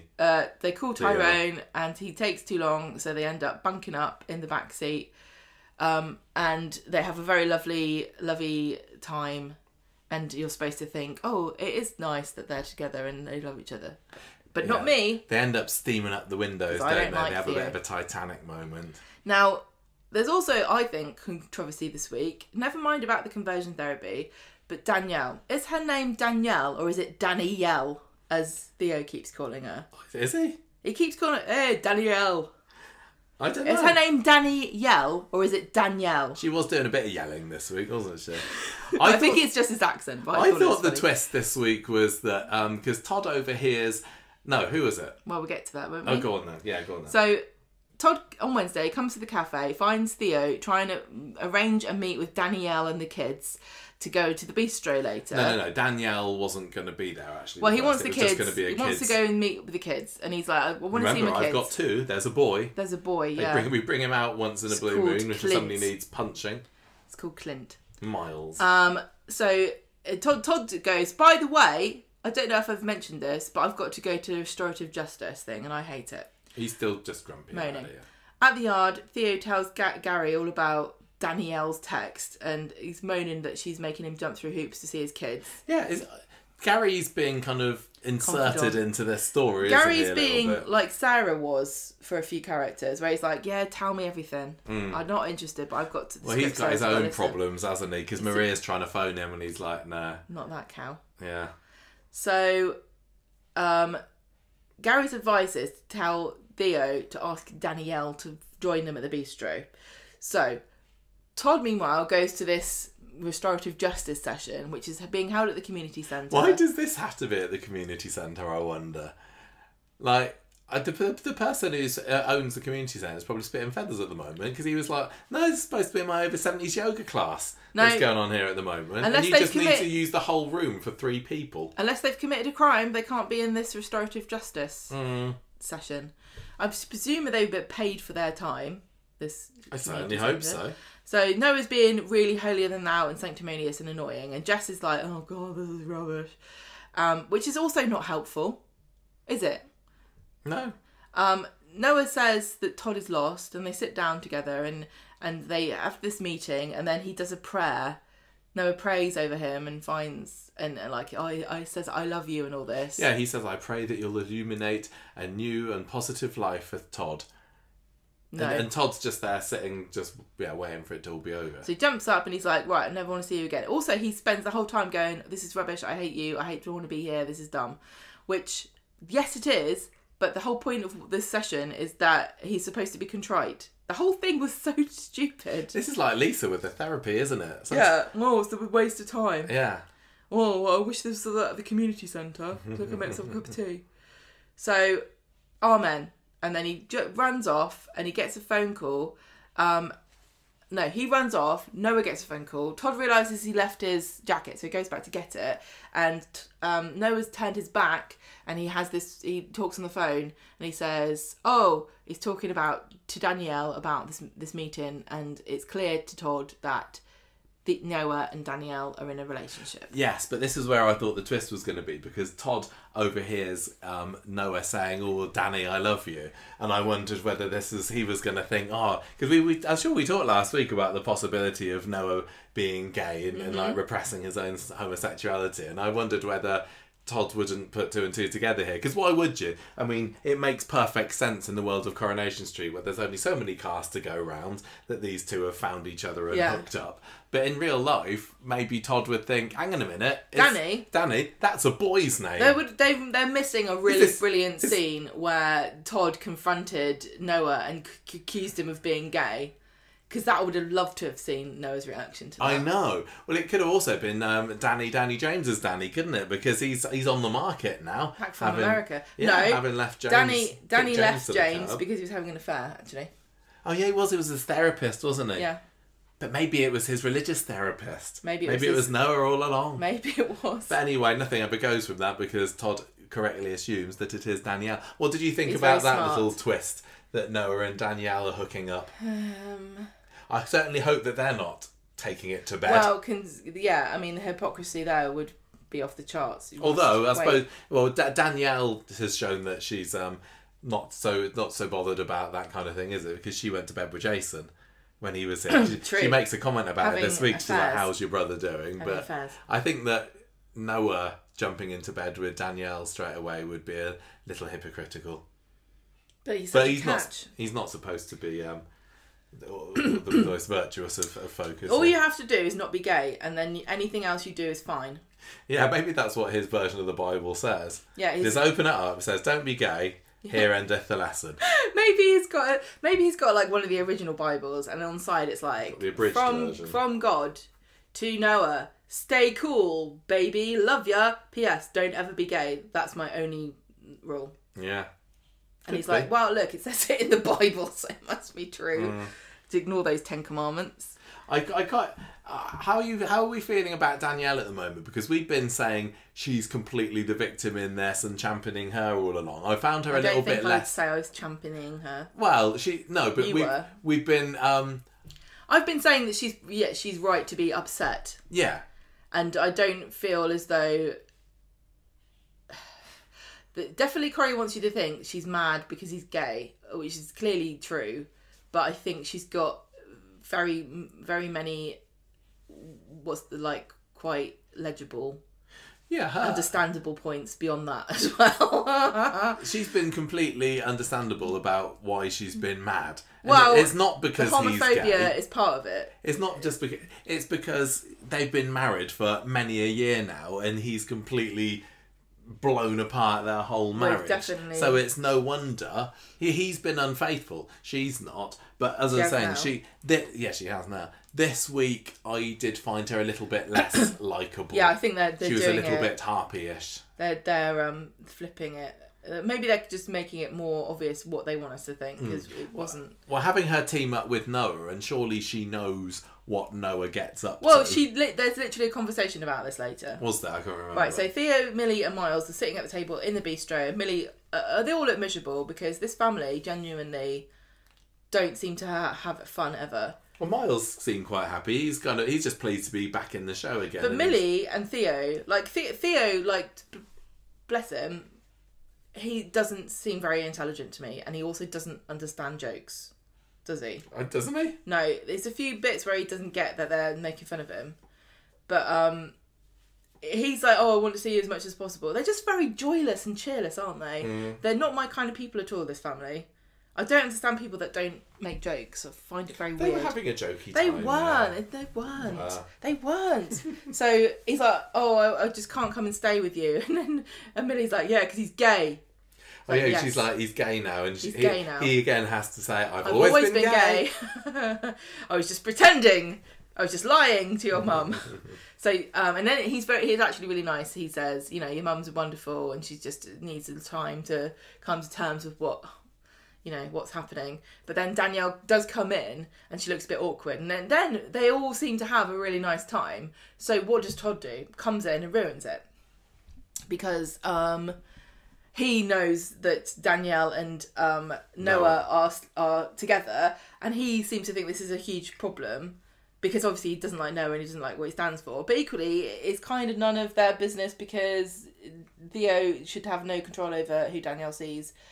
Yeah, maybe you would have an objection to your children being around that guy, but you kind of forfeited the right to have an opinion on it when you jumped into bed with somebody else. Exactly. I don't agree with Danielle. I think Danielle's a bit weird that she finds anything nice about Noah, but equally, I think Todd's a bit out of line here to come and ruin this family meal by stirring the pot. So he comes in and says, you know, Theo, you better leave. And Daniel's like, you're a reptile. You got no decency. And Todd says, you can talk. You are sleeping with Noah. And everyone's going, oh no, oh my gosh. Millie and Danielle want to leave. Miles starts having to go at Todd and accusing him of ruining their lives and pushes him over. And then Theo grabs him and punches him in the face. I kind of wanted to watch this scene again because Theo does say it was an accident later, and everyone kind of agrees that it was an accident, doesn't it? But it didn't. He literally wound his fist up. It didn't look like an accident to me. No! What an accident! It's just his automatic answer to everything, isn't it? He's a bit like Kevin. Well, Miles has got it off him. Yeah. Clearly. So Theo's like, oh no, sorry, it was an accident. Danielle doesn't want to hear it. She ushers everybody out. He's got a bloody nose, there's Miles. And Todd's like, oh dear, it's not what I meant to happen. Then Noah comes to meet everybody. And they kind of gather them all together. And Theo's there going, just like, what have I done? Oh, God, what a miserable family. So no, they just pack it all off together somewhere. Gary sits with Todd and Theo in the bistro when Danielle wants to meet with Theo. So she comes to number 11 and she says, look, you and Theo and Noah, you guys, that's your thing, nothing to do with me. I wanted to have a normal day with you, but you are just no good. Your lifestyle is affecting my family well-being. Stay away from me. And she walks out. Now, again, homophobia. I don't think that punching people is part of a gay lifestyle. But yeah, she's blaming everything that he's doing wrong on being gay, isn't it? It's clearly homophobic, and it's like, but it's it is, but Theo's also just an arsehole. It is It's still the completely fact different. that he is a massive arsehole who's destroyed their marriage. Yeah. And it's not, It's not because he's gay, it's because he's Theo. Yeah. You should have known that he was Theo all along. He never pretended to be anyone else, did he? No. Exactly. I bet she used to like it when he punched people. Probably. She's Remember like, that so scene? manly. Remember that scene when they drive up to the kebab shop and Todd's there and Theo comes out and Oh, rubs him up yes. and Danielle's sitting in the car like, She Yeah. loved it. Yeah. She was like one of those She people... was probably attracted by his arms originally. One of those evil Englishmen and Burgundians watching Joan of Arc burn at the stake. That would have been her. We know all about that. We do. So Todd, Theo comes back to the house and he's like really moody and upset. And Todd's been left alone worrying about him. And Theo doesn't want to talk to him and he wants to go to bed. And he tells Todd to sleep on the sofa. And he's like, I'm sleeping on upstairs. I don't want to look at you. And Todd says, actually, this is my house. You can sleep downstairs. And Theo says, sleep on the sofa or you'll never see me again. And then he goes upstairs. Todd just rolls over. Like, Well, I hope he doesn't roll too much because he'll fall off the sofa. Get some backbone, man. Well, he's being manipulated into being this coercive relationship. This particular It's really scene hard here, when you can see it happening. This particular scene here really was. I don't know how you could look at that in any other way other than think this is a horribly because they take manipulative advantage man of you being a good person. But does Todd really need this guy this much? I know he said that he loved him a few days ago, but come on, take off the blinkers. For heaven's sake, is it just because Auntie It's not Julie so is there watching easy. down saying, oh, he's a good one really, isn't it? She was the one It's that her was... fault. Yeah, Julie was the one that pushed Todd and Theo together originally. What a mistake that was before they I said bumped her that off. at the time. I know. Right, so on Friday, Billy hears from Todd about what's been going on and that he slept downstairs. And this is when Todd lies and says it was his idea to give Theo some space. And he says, I wish I could help Theo and the kids, and says, he's going to kill me if he can't see his kids. Again, like I said earlier, red flag. But Billy can't see any of them. I wish that... Billy needs to wake up.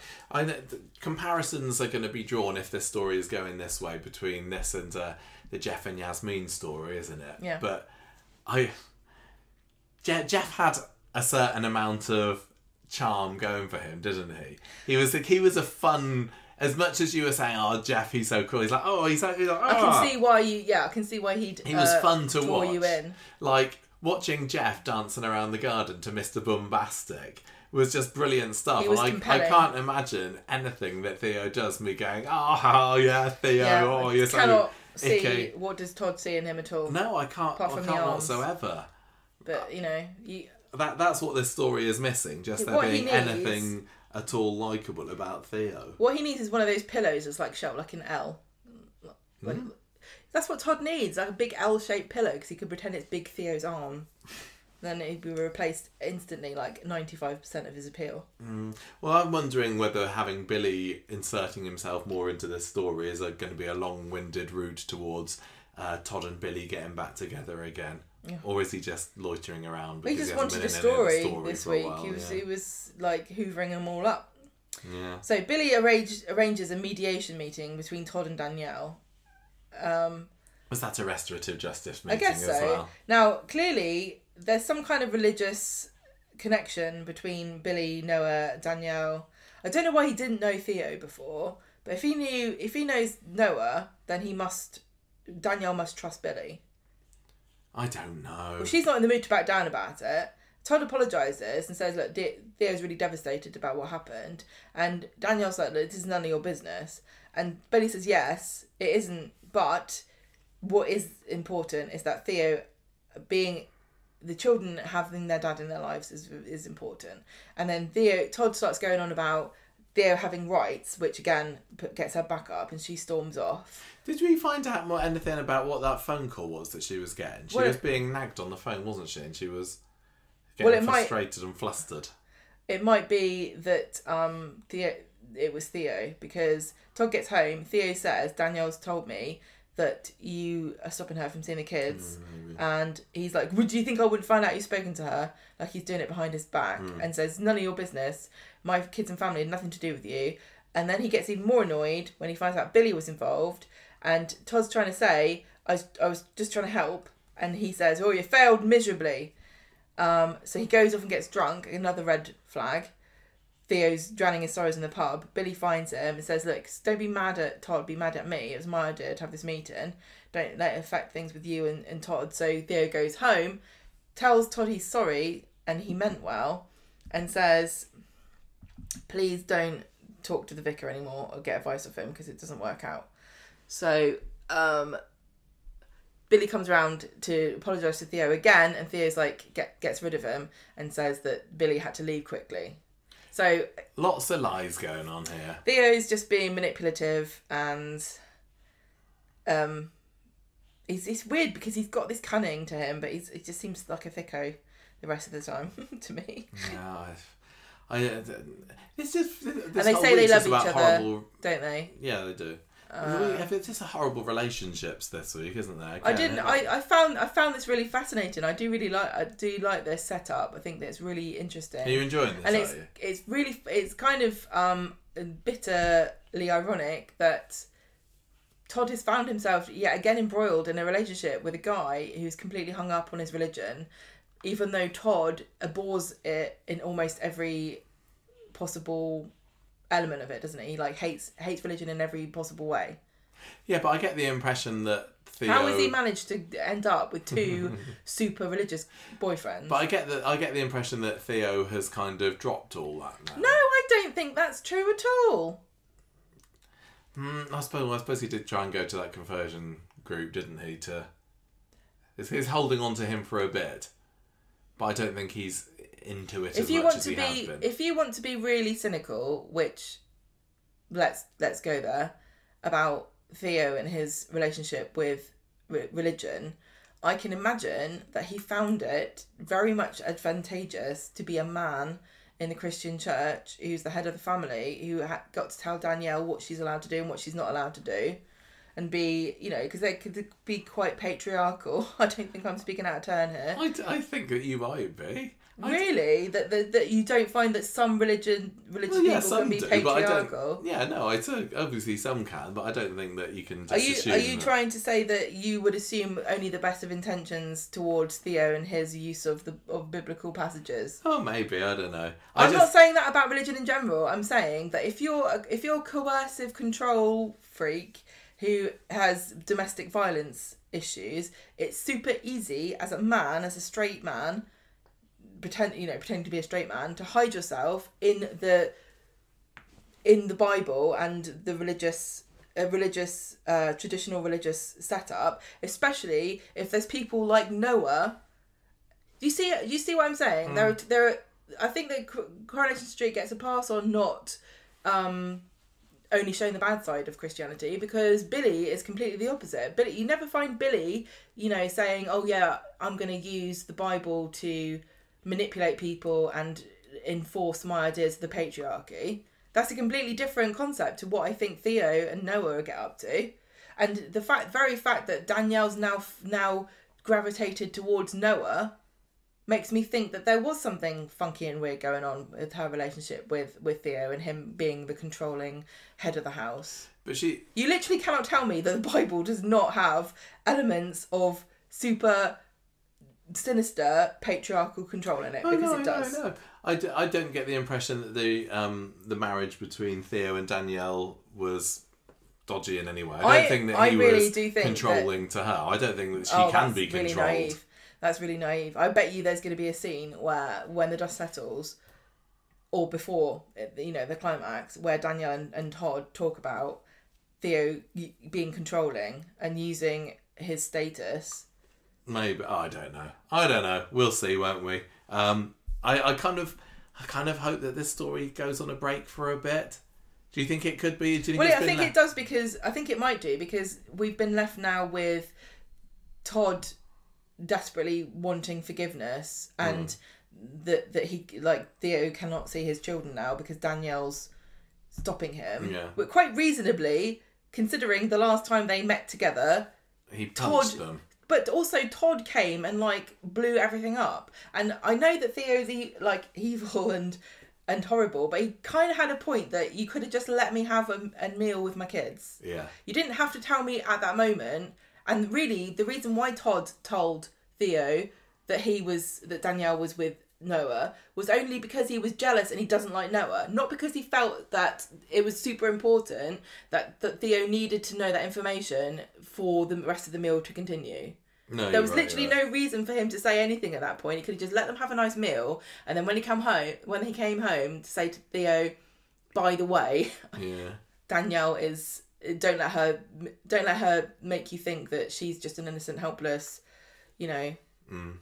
maiden here, because she's sneaking around as well. No, I agree. Right, let's move on to the next story, the next misery fest that is everything going on at number 3. Well, no matter what, Blanche is looking down and she's absolutely horrified.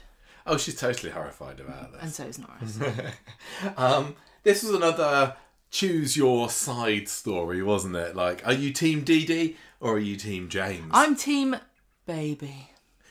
What's best for Laila? What's best for Laila? And Laila, again, one of the most beautiful babies on Coronation Street ever. There was a bit where she was just staring at the camera at one point. That we paused at this, weren't we? Yeah. So, I would steal her and have nothing to do with me. I'm surprised it's taken Dee-Dee this long. What this basically boils down to on Monday is James is supposed to be having this meeting about getting special guardian order or whatever it was called for Laila. And then Dee-Dee swans in. Laila, sorry. Dee-Dee swans in, having spent the last 2-3 weeks at a mate's house. They always do the thing where, well, it's quite regular that they have somebody trying to get hold of somebody on the phone saying, I can't get hold of so-and-so. Sorry, that's Ed talking there. And then they just swan in. Is that the way of signalling they're late for something? Or they're just back from something? Do you remember when Dee-Dee used to walk around with her pants tucked into her skirt and her toilet roll? I remember that's how she was originally supposed to be characterised. Like a hilariously clumsy. Whoops, so drop the baby on the floor. Guess it's yours now, James. Yeah, they haven't lent into that at all for years, have they? Anyway, Dee-Dee's back. She's had a bit of a think clearly while she's away, and she introduces her straight to this woman as Layla's birth mother, which James doesn't like, despite the fact that it is completely factually correct. But it's kind of setting out your stall straight away, isn't it? It's like saying, this is how I'm going to play this meeting. And before long, she's saying, I think I'd quite like my baby back now, actually. Yeah, I want my daughter. And James is devastated by this. Ed and Michael are just a bit awkwardly sitting there silently. Ed and Michael are thinking, this is probably... Well, Ed, I think, is going, this is what I secretly wanted to happen all along. And I think this is best for everybody. Michael looks madder at Michael this. is like, you guys are absolute backstabbing snakes. Yeah, Ed wants this, but I think he does recognise that it's somewhat difficult for James. Or that there's still scenes later between Ed and James, like where he's like, "You'll get over it. It'll be fine." And like, Dad, sorry, but the fact, look, you're gonna. Dee-Dee was ready to give her baby to this man, okay, her brother, and now she expects him to just give up the baby without, blinking about it. Why would you ever want to give your baby to a man who'd be fine with just giving the baby up 5 minutes later? Yeah, Dee-Dee on Monday seemed to show absolutely no compassion at all for her brother, did she? I know she wants, she's angry mum and she wants her baby and she'll fight for them and there's no time for sentiment here. But she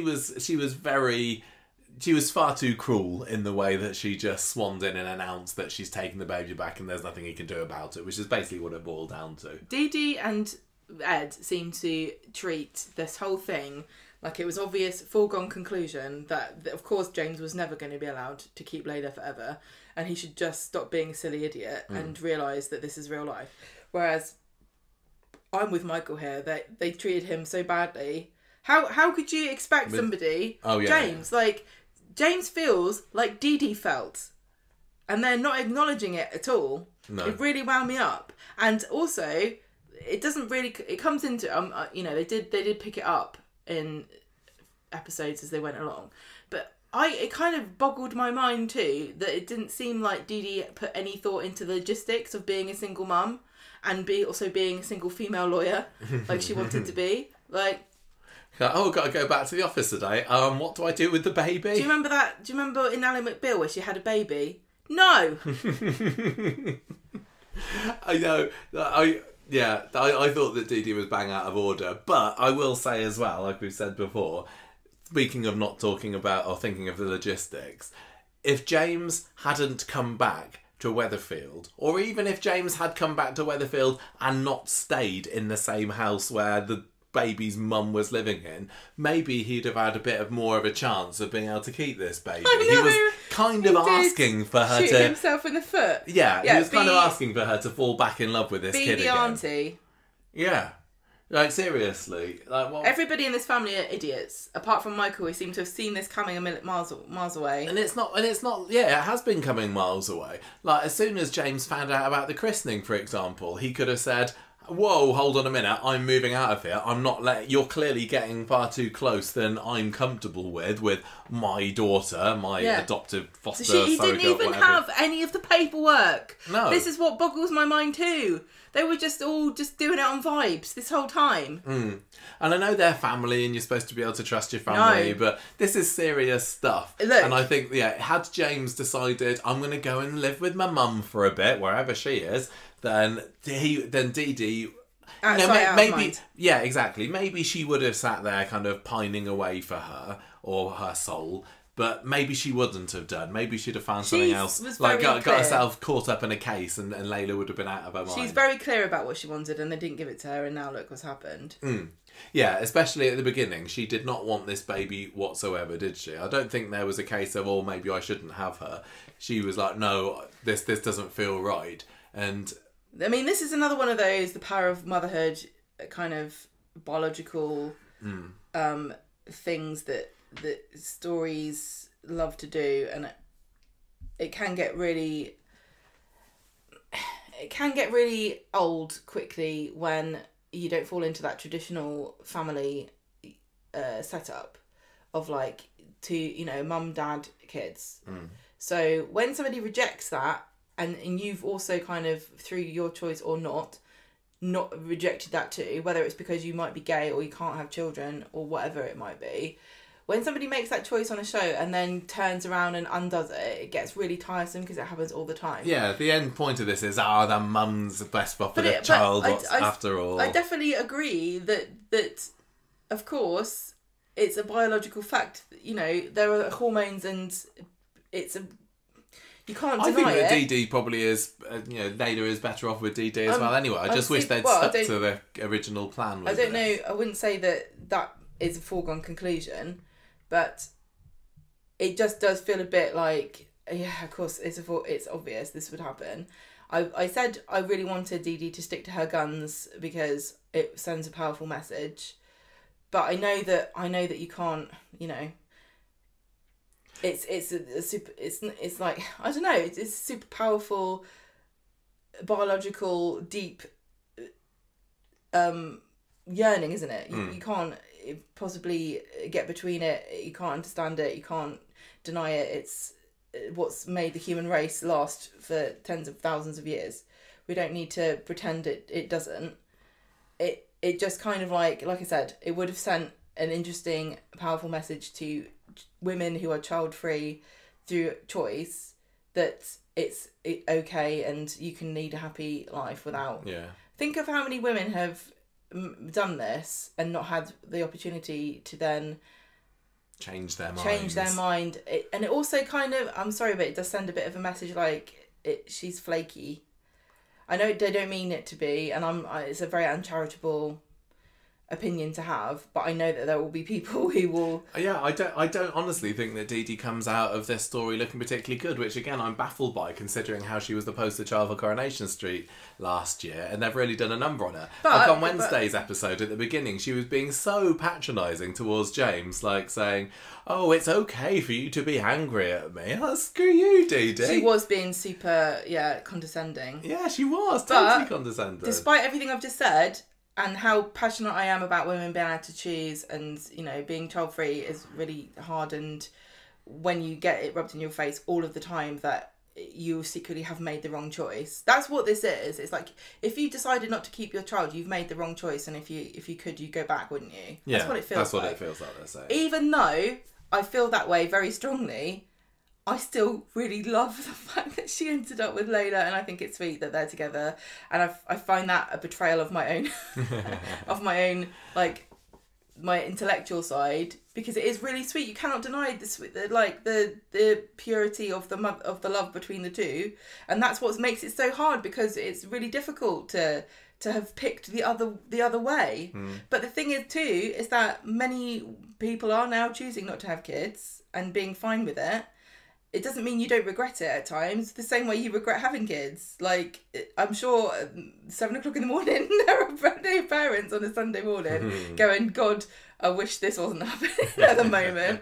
But it's a different sort of regret, isn't it? Yeah, I think it is. I think I agree that it's kind of sweet that they've ended up together. Kind of interesting how it's gone down this co-parenting route, which is where they go to on Wednesday. Bit of a big cop-out, and it feels like they're saying everybody wins. All the problems that we've encountered, we're going to put them in a little pot, and we're just going to stick them on the hob here and hope that it doesn't boil over. But it will do. There's no way that this would work in real life, because they've established already that they have fundamental opposing views about very, like, super important which things. Doesn't get brought up at all when Dee-Dee says it. Because... Let's co-parent. Well, number one, what have we learned? Get the documentations, right? Get it written down. There's no formal agreement. James is going to be on his arse the next time he disagrees with Dee-Dee about anything. She holds all the cards here.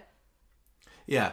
If she wants to say, well, you agreed that we can be co-parents, so I'm taking Laila to church, it or not. Yeah, or James says, I want Dee-Dee to go to boarding school. I want Dee-Dee to go to football camp. And she's like, I want her to go to lawyer camp. Well, guess what? Who's the real mum? Me. So I'm sure that in the real world, situations like this do happen. I'm sure. Well, look. But this is a soap, so there's clearly going to... And you're right, they've already shown that they don't completely see eye to eye and everything. So the fact that it's all kind of been tied up and everything's lovely this week means is a bit short-sighted, maybe, on the Baileys. It did feel a bit like... last we saw this, it was a completely unsurmountable conflict. And now they've gone, well, if Solomon's going to cut the baby in half, let's just both keep her. It's putting a plaster over something so that they will both feel happy in the very short term before it kind of kicks off again. I don't know that it will. I'm really intrigued as to where this is going. I think this could be super sweet. I think that if James thinks he really is co-dad, he's kidding himself, because he's not. I don't know whether I just end up sounding very old-fashioned and they're like, if I say, well, is this baby gonna grow up a bit confused about things? I don't know and like, am I the dad? Well, I know, that's why it's like. Well, look, I think there's absolutely nothing wrong whatsoever with a extended family group, because I think, you know, in Western culture, in rich family, you know, what's the word? Like first world countries, we're like super separated from all the generations, all live separately. And nobody, you know, and people struggle because they don't have support from their family, because they might live miles away. But when families live in extended groups of like different generations and everybody raises children together, it feels like a really positive and loving environment that is actually super convenient for how people want to live now, with having really, what's the word? Needy jobs. Like I can't just drop everything because my kid needs to go to the dentist. So having a big unit, a big happy family of like, here's dad, here's, don't ask where mum's gone, here's I'm talking about Aggie, here's, you know, uncle, here's brother, here's, you know, all together. That sounds like a super really lovely idea, and I think that would work. Not if you start saying uncle is dad, but he's not really your dad, he's uncle dad. You know, do you have to really give him that?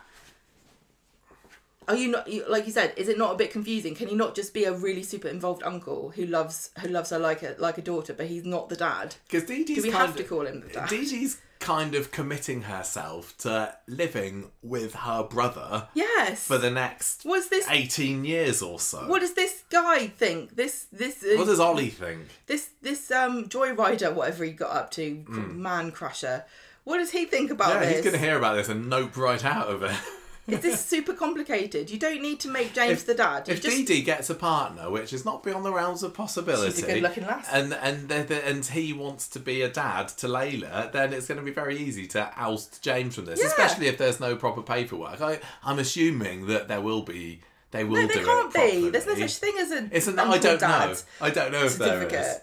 So what? So when say Dee-Dee gets a boyfriend and she gets married immediately because obviously she's super religious and it's really important to her, and then she ends up with a husband and then he's Mr. Bailey, and then what is he now? Is he, because dad slot's taken? Is he now uncle? Well, yeah, quite.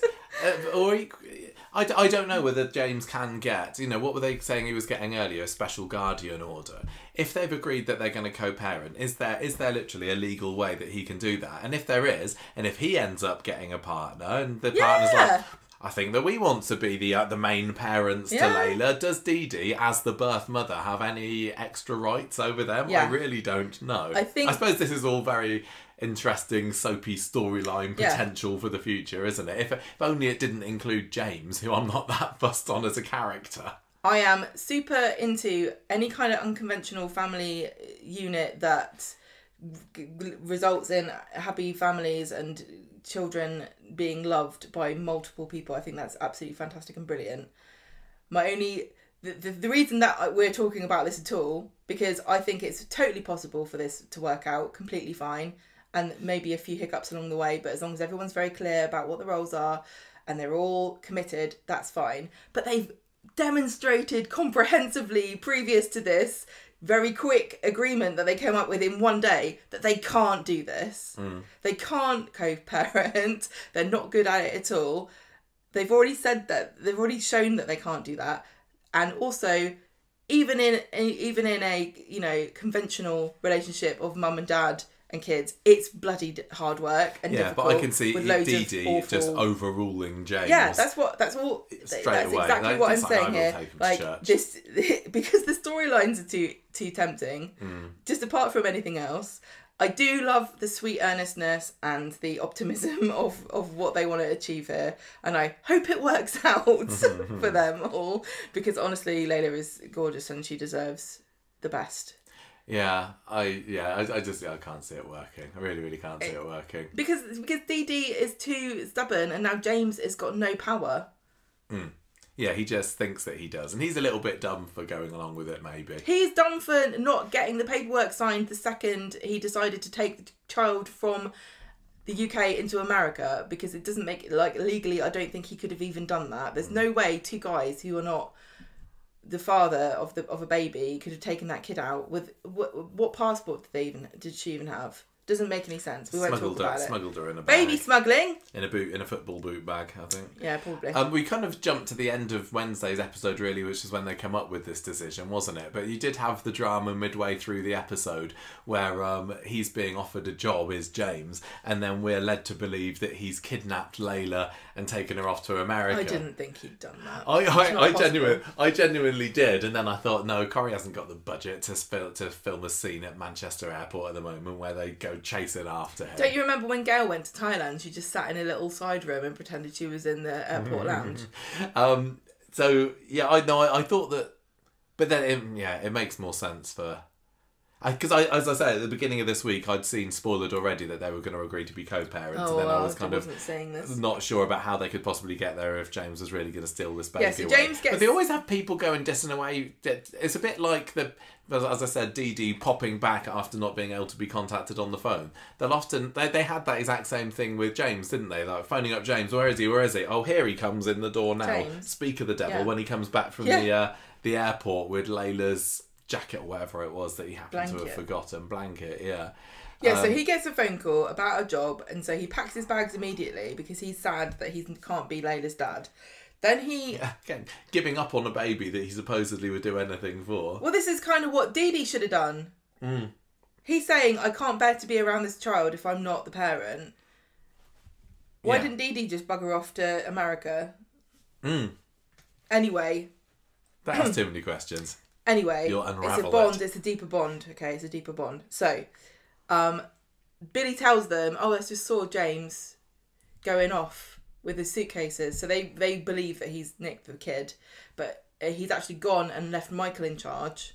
And Michael has a go at them when they're looking for the baby, going, "How could you think that James would steal the baby? You've treated him so poorly.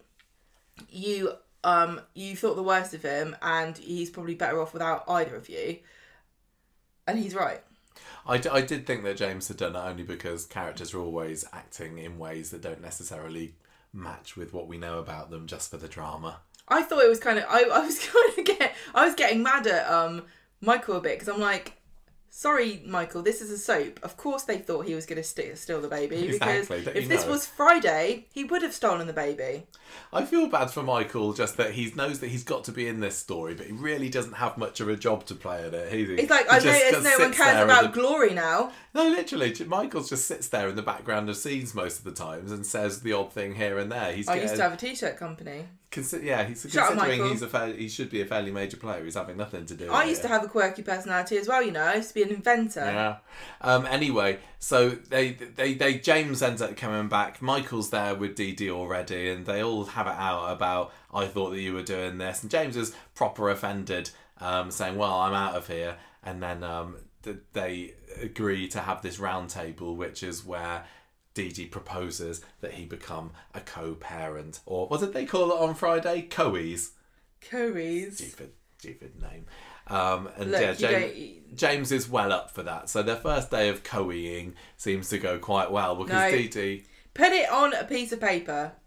Yeah, I know. James, you simpleton. Dee-Dee's called to the office again, isn't she? Because James is just being lumbered with the babysitting James duties doesn't now. seem to She's have a doing job. high flying. No, he's not got any balls to kick. James at the moment, doesn't have a job, and Dee-Dee's like, "Oh, I guess being a mum involves actually looking after the baby. I forgot about that." And she's acting like Adam's interrupting her when he employs her for a job, and she's like, "Sorry, Adam, I'm actually looking after my baby right now. Sorry. Don't know if you noticed I had a baby."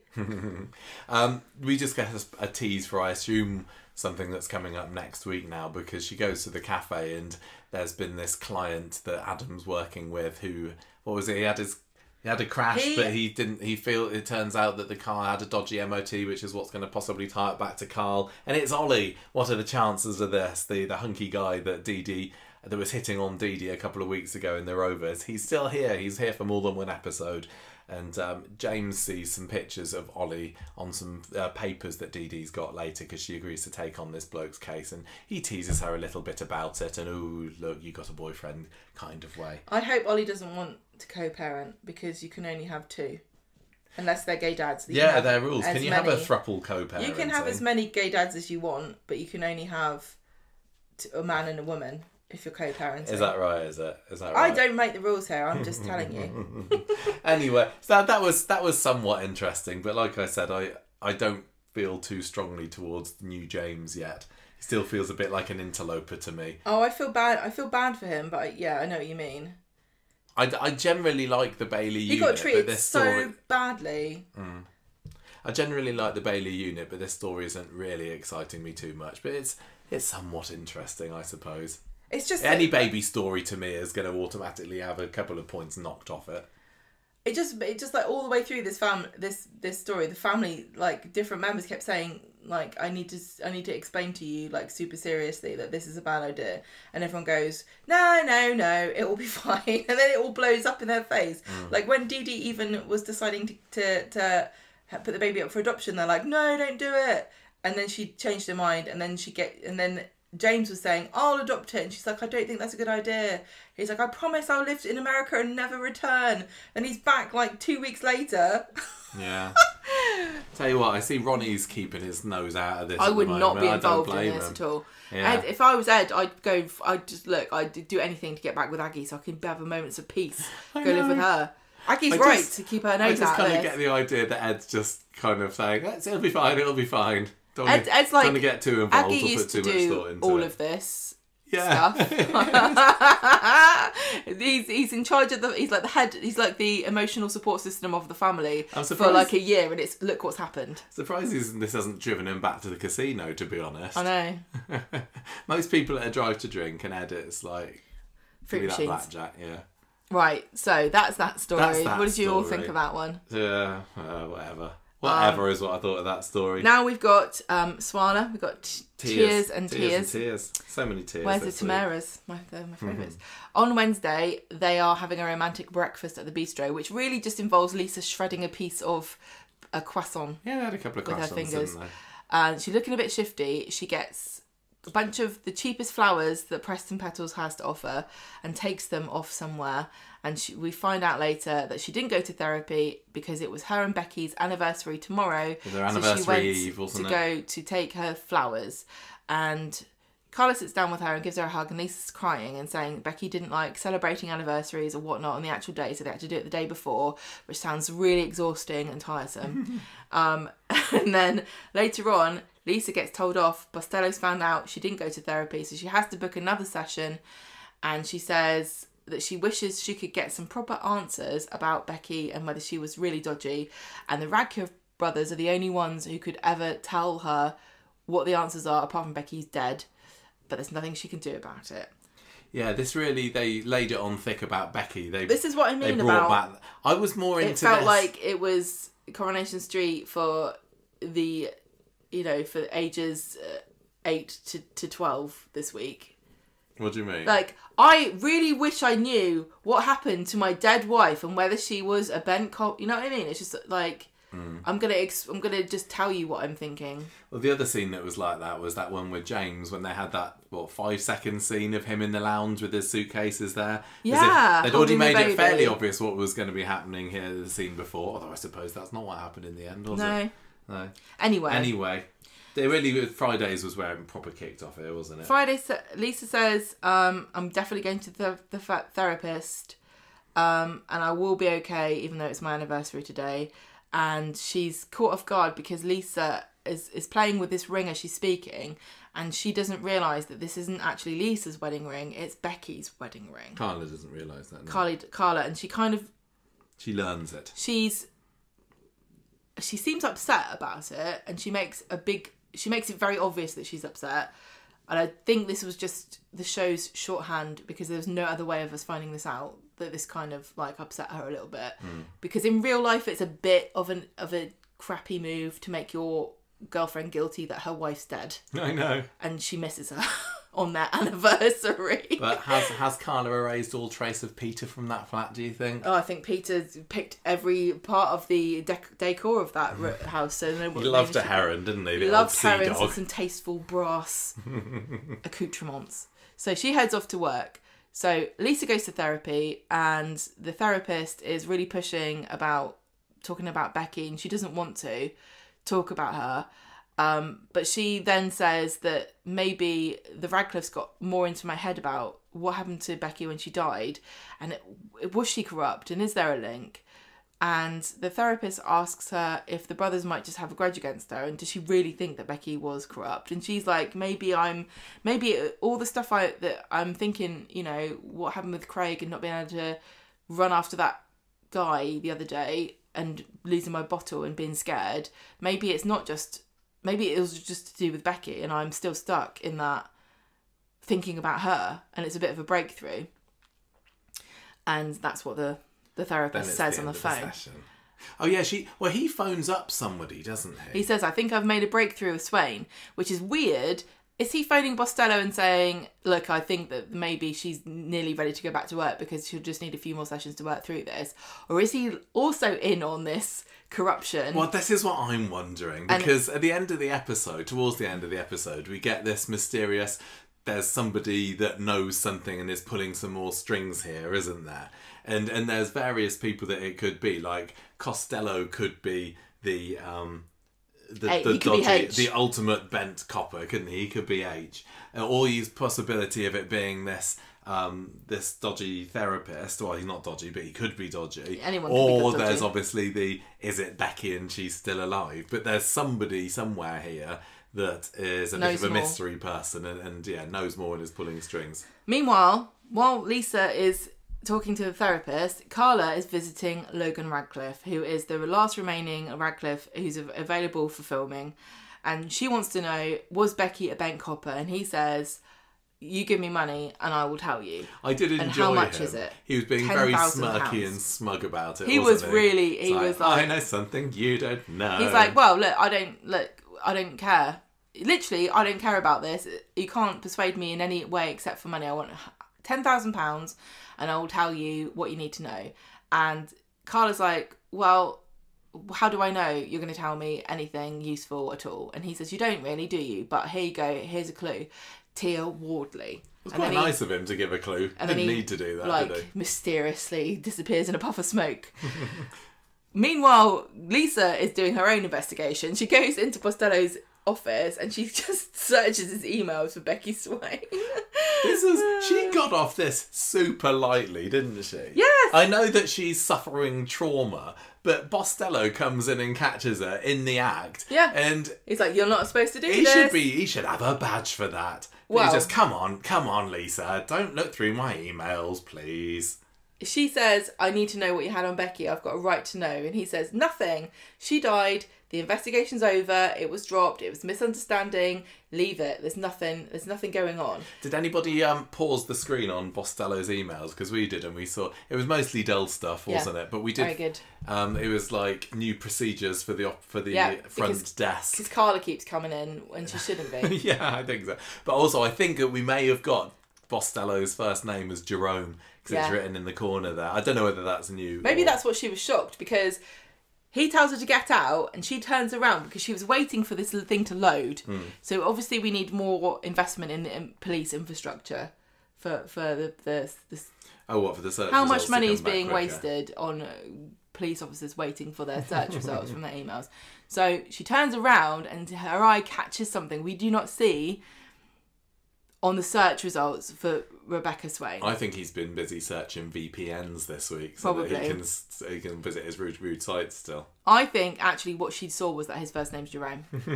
She's like, I know a secret about I've you. I've been calling you James all along. Oh no, I've been calling him Crandall. So she leaves.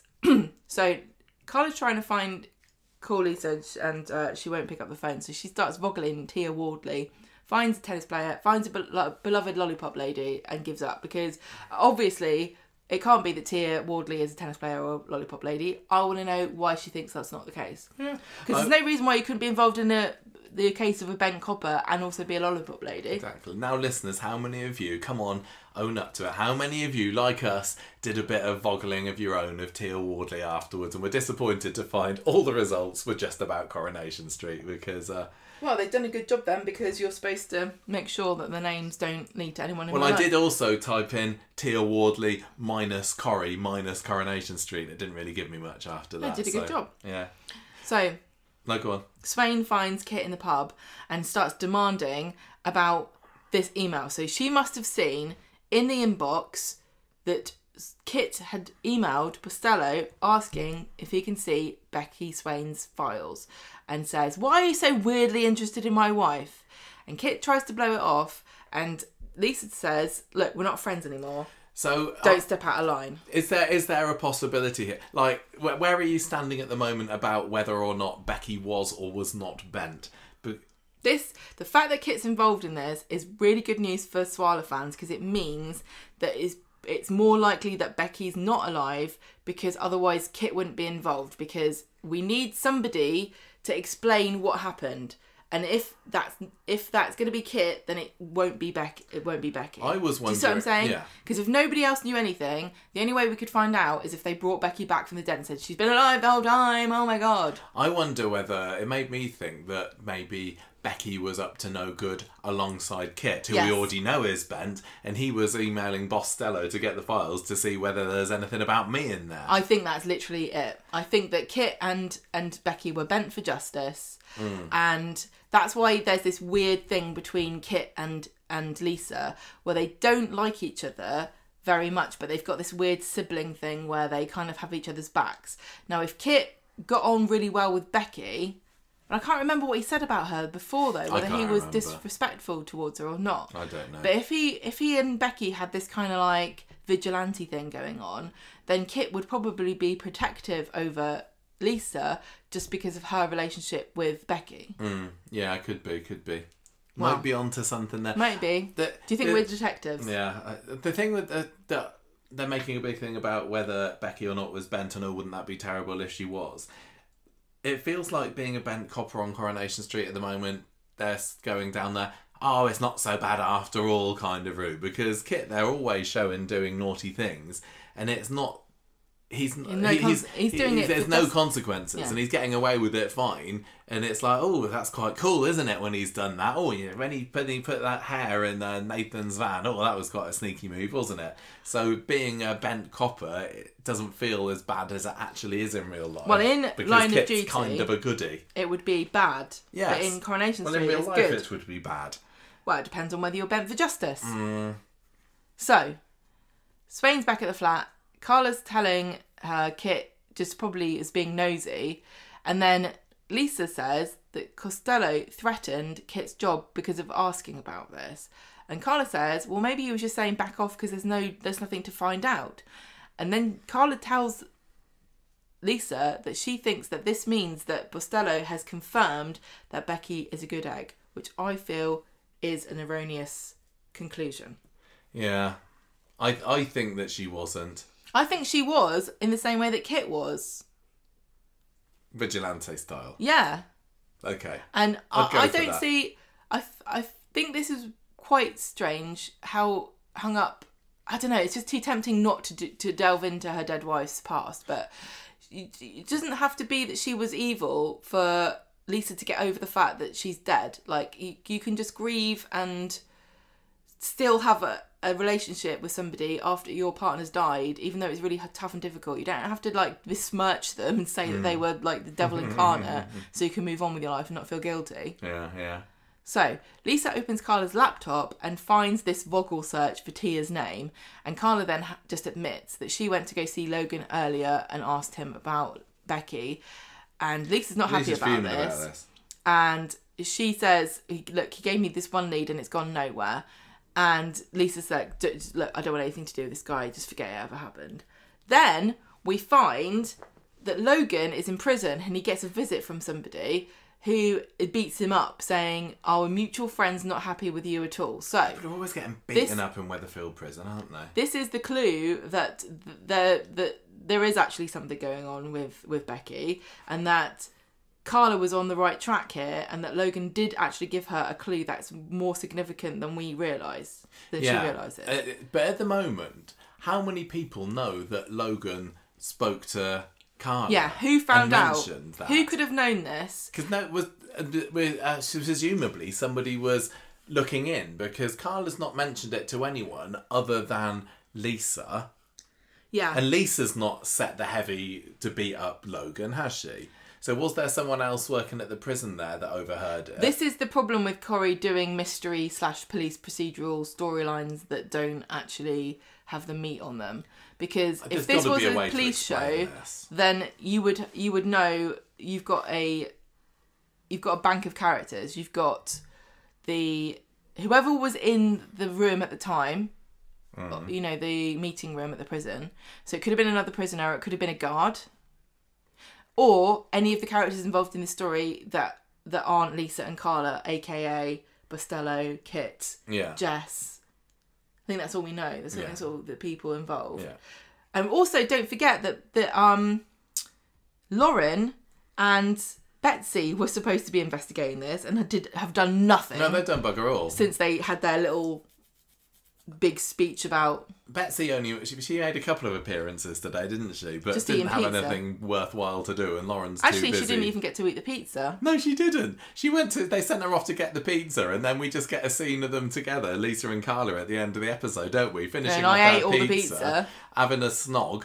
They had the "I'm all yours" line, didn't we, from Carla, which probably set certain Well, this was fans an aflame. incredibly important scene. She takes the ring off. Yeah, because she takes off Becky's ring and puts it down and says, I'm all yours. Yeah, this is parking the storyline for a little bit, and then Lisa saying, you're right, I'm not going to cling to the past anymore, I'm giving up on that, it's nothing. But really, I'm glad that they put this little clue in the scene before, because they're clearly is still something. They're on the precipice of a discovery here, aren't they?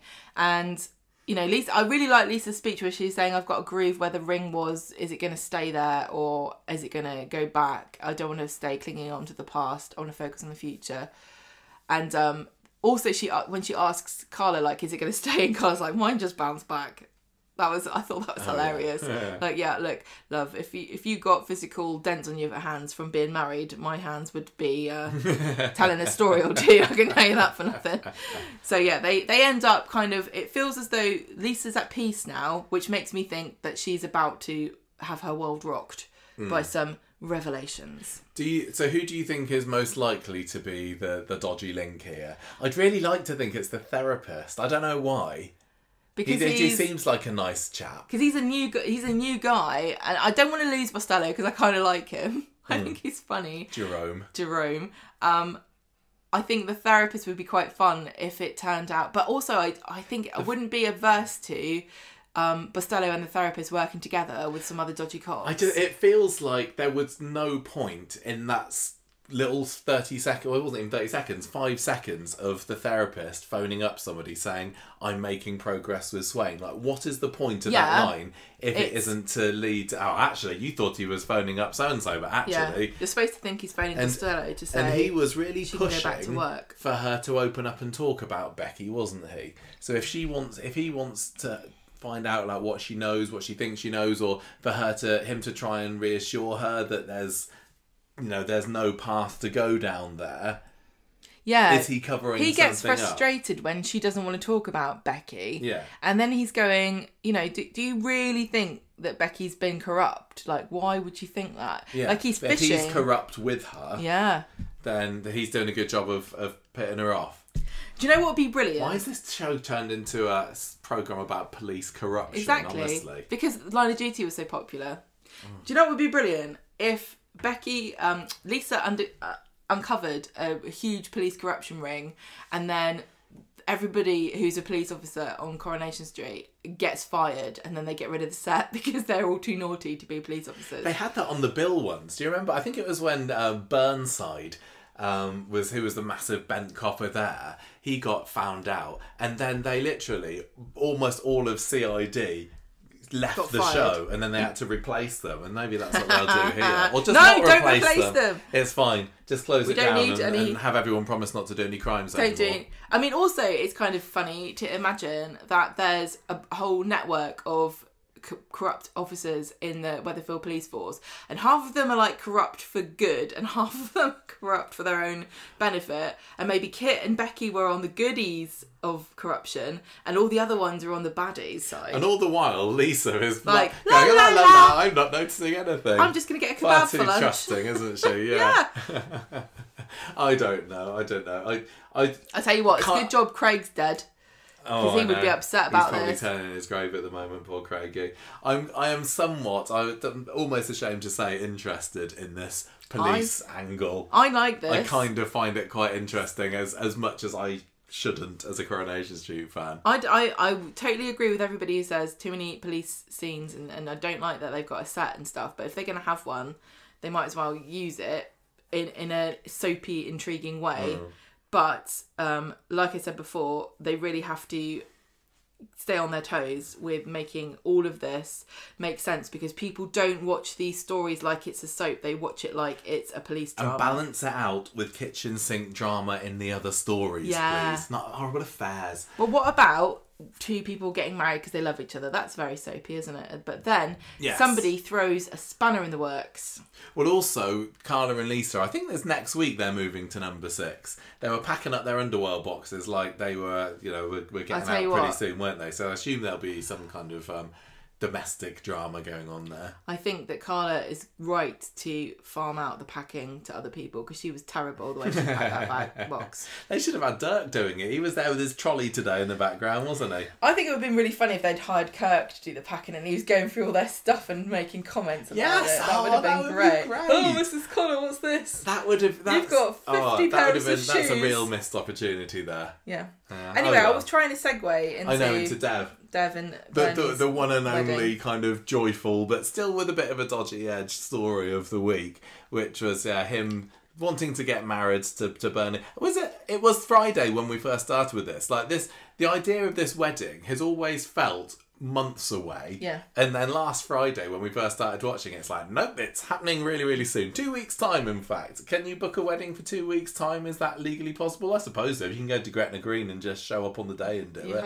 If you're out the bistro, you can. If you got £25,000 to flash around, I suppose anyone will marry you. But yeah, bistro. I'll marry you for £25,000. Excellent deals.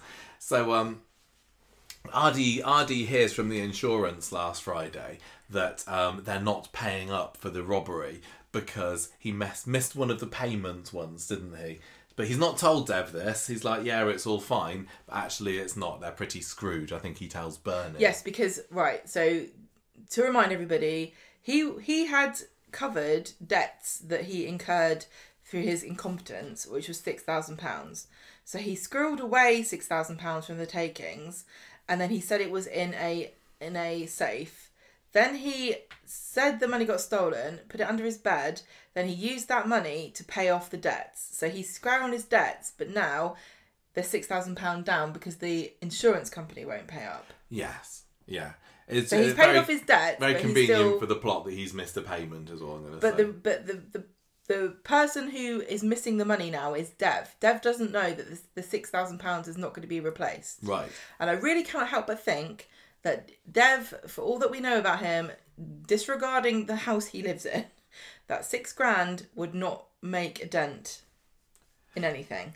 Yeah, no, he does strike me as a bit more of a... But I think, given also what you know about him as being a dad, I think he would take £6,000 as a very hard lesson his son has learned about how to run a business. I'm sure he's lost money in his life. It's not at all weird that you lose money. But I suppose, Ardy's also still holding on to the fact that he knows that he faked a robbery and he could get in trouble for that. He messed that up very badly. Yeah. But I mean, and Brody, some of I do this not trust money him. also is locked up in inventory. He bought a massive pallet worth of brandy. Now you can't tell me that couldn't be worth £6,000 by itself. So once he sold it, he'd get the money back, won't he? Well, anyway, they don't need to, because last Friday the Magical Money Fairy paid them a visit, didn't she? What's her name? Auntie Rani. Yeah.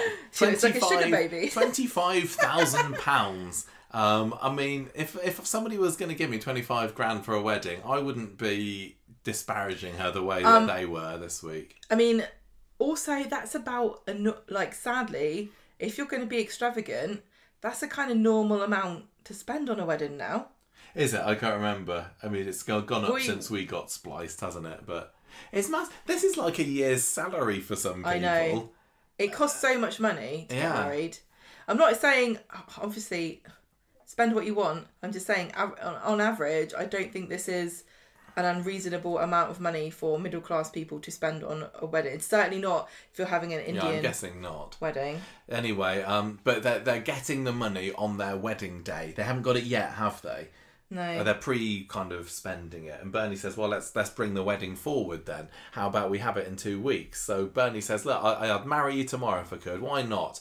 But it doesn't take Dev long to get into the idea as well. Thanks to a bit of flirting from Bernie. Go on. Average cost of a wedding is £20,000. Some sources estimate the average to be closer to £25,000. There we go. Expect to spend between £9,000 to £11,000 on a venue and £5,395 for 80 to 90 guests for catering. And that's just not even including the dresses and everything. So Dev bursts into the Rovers later, telling everybody about his quickly approaching nuptials and drinks all round. Huzzah! And Ardy and Asher hear about the wedding and the cash injection from the auntie as well. Sally's there kind of quite intrigued about how much there is, just because she's a nosy old beggar.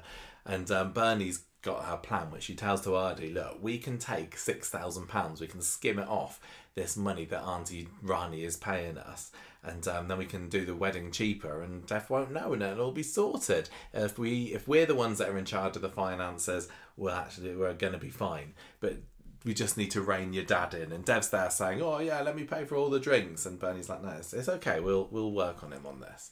So Monday comes round and Dev's on the phone to Auntie Rani doing his over-exaggerated accent, which is weird because like he's never had an accent. Well, has this been something that he's been doing his whole life? I guess this is code switching, isn't it? Where you have different ways of speaking around different people. And I find it kind of, yeah, it was brilliant and endearing and charming and lovely Dev moment for him to suddenly turn into this like different accent because he's talking to his aunt on the phone. But he's clearly doesn't like this aunt, and she's a bit I of a don't think he customer. dislikes her. He just knows that she's bit of a headache. Awkward. Yeah. And she was awkward. I can't believe you think she was nice and reasonable. She was being really rude to Lauren. Maybe I just don't like Lauren. Didn't mind that whatsoever. But the way that they were building her up, I was expecting her to be a bit more. Yeah, I know what you mean. Of a whirlwind, and fierce. But she wasn't. She was very smiley. Ashes finds this hilarious. She and Bernie were doing yoga for no particular reason on Monday morning as well, which I quite enjoyed. So Asher's telling Lauren about Rani in the pub later, and how once Rani threw Asher's DS in the river once. That's how bad she is. Yeah, she's horrible. Shocking stuff. I'd be mad about that. I get the impression that Rani might be slightly sexist. Why do you think that? Because she's really rude to women. There are women like this where they're super hard on their female relatives and expect them to do, to act differently from the men. Like, she was horrible to Lauren and treated her like, saying, oh, she just does the drink. She's not even good at that. Yeah, that was funny. And then she's, the story about throwing Asher's DS in the river because she wasn't, she's supposed to know time on computers. Does Ardy have a story like that? I don't think he does. She was proud of the fact that Asher's training to be a paramedic, though, wasn't she? She did bring that up. Oh, yeah. That's our picture of the month on ITBX for Coronation Street, isn't it? Asher sitting on an ambulance, so look out for a big Asher story this month, I guess. Anyway, what were we saying? I'm just saying, just because you're proud of an achievement of somebody doesn't mean you're not sexist. No, of course. So anyway, Dev's just spending money as like there's no tomorrow because he's got this. He's got 25 grand to spend before. This is like, what was that movie where was it Brewster's Millions, where you had to spend a certain amount of money in a set period of time and not have anything to show for it at the end of it, and then you would inherit a vast fortune. Do you remember that? There was a movie like that. They're treating it like it's this, where if Dev doesn't spend the money by the day of the wedding, it's going to evaporate, which is true. Yeah. You also have the side story this week of, is Lauren going to come along to the wedding? And Ardy still being a bit sweet on her, but only because he know that he drugged her a month or so ago. Yeah. And he invites her along to the wedding, and then in the end she decides not to, doesn't she? Because she doesn't want people thinking they're a couple. I'm not particularly bothered by this. It's all fake, that relationship. But she's still buzzing to have been asked. Friday comes around. We had a bit of a break from this on Wednesday, and Bernie and Ardy are still doing their sums there, and Ardy's just hoping that Rani doesn't realise they're not spending all of her money. I just, earlier on today, I had to order some jam jars from Amazon because my plums are coming in. Yeah, they are. And I need to make some chutney and jam. And I bought gold-topped jars instead of blue gingham jars because the difference was about £3. All they have to do is that. Yeah. To say, look, Rani, we had to pay £3 more per almond because they're gold. Well, she ends up wanting to know all the nitty-gritties of it, doesn't she? She wants the spreadsheet at the end of it, yeah. And Ardy loves a spreadsheet, as we know. We had a spreadsheet. It seems kind of normal to have a wedding spreadsheet, I would have thought. I don't know. I'm so glad Pinterest was not around when we got married because it would have been an absolute nightmare. I've been too obsessed with it. Dev asks Ardy to be his best man, and it's a fairly typical Coronation Street. I'm going to ask somebody at the last moment to be a best man. And it's always going to be not actually my best friend in real life because I don't have one. Yeah, I mean, could it have been Steve? Could it have been Kevin? I suppose he's got his got enough going on at the moment. I'm sorry, I don't have cancer anymore, so I can't come. Yeah. So Artie's happy about that, and I think it's sweet. I think it's sweet. That was sweet. But then Auntie Rani comes in, and it's another. This is another thing. It's along the same lines. It's from along the same hymn sheet of I can't get hold of this person. Oh look, there they are. If somebody's coming to visit, they always come early, don't they? Just like I just wanted to surprise you. Yeah, they don't. She just turns up. She's only supposed to turn up at the actual wedding, but she's turned up several days early. Yeah, so that she can berate Lauren for her poor drinks making and then later collecting skills, which is great. And they have the scene where they're all putting on silly voices. Even Bernie's doing a posh exaggerated accent, and Bernie starts to speak in RP. Did you? We must have seen the. I don't think we talked about it last week. The new pictures of Bernie in number 7, where like the glamour shots of her, because they put them on social media this week as well. Very nice, but I don't know why Bernie particularly would have them. But anyway. I like that. Go you Fox. It was a bit like Beth used to have some modelling photos, but the backstory was Beth had been a model back in the day. I don't know why Bernie seems like the sort of girl who would give her guy something to look at. Do you reckon? Yeah. I bet there's more to that photo shoot. Anyway, they all go back home, and Rani's saying, "Well, I want to be more involved in knowing how the money's being spent." And Artie's like, I'll do it. But then Rani said, well, I'm going to do it with you. So really, I don't know how they're going to get out of that. I don't know how they've managed to think that they can fudge this without a spreadsheet. Well, exactly. I would have already had this spreadsheet ready. Yeah. So I could see how much money I'm embezzling. Yeah. You can't just keep your calculator app open and hope that nobody accidentally close it down and press the C. Work out how much money you owe for takeaway. Yeah. But anyway, are you looking forward to the wedding? Yes. I think it should be a nice... I hope that it doesn't end up being too miserable and dramatic. And I just want it to be a lovely wedding, but... Well, look... I love Auntie Rani. I don't know. I want Auntie Rani to stay. Where do you think they're going to have it? Oh, I wonder where they're going to have the wedding. I can possibly guess. Anyway, the Eco-Warrior storyline. How many stories have we got left? We're nearly there. Okay, this is the last main story this week, and I use main in its loosest sense, because I don't think there was a whole lot. Even though there was 3 days of it, this felt like very much a CE story this week. I don't care about... I love Sam, I didn't find this story at all compelling this week. It's another mental health story and another PTSD story, and it's like, another therapy story. What functional purpose do these PTSD storylines have? They're just like, what do they achieve? People can be stressed. What do they achieve? Have you learned anything about it? Have you learned how to overcome it? I've learned that if there's a mad gunman rampaging through my school, to let everyone in the room first, otherwise they'll hold it over you for ages. Yeah.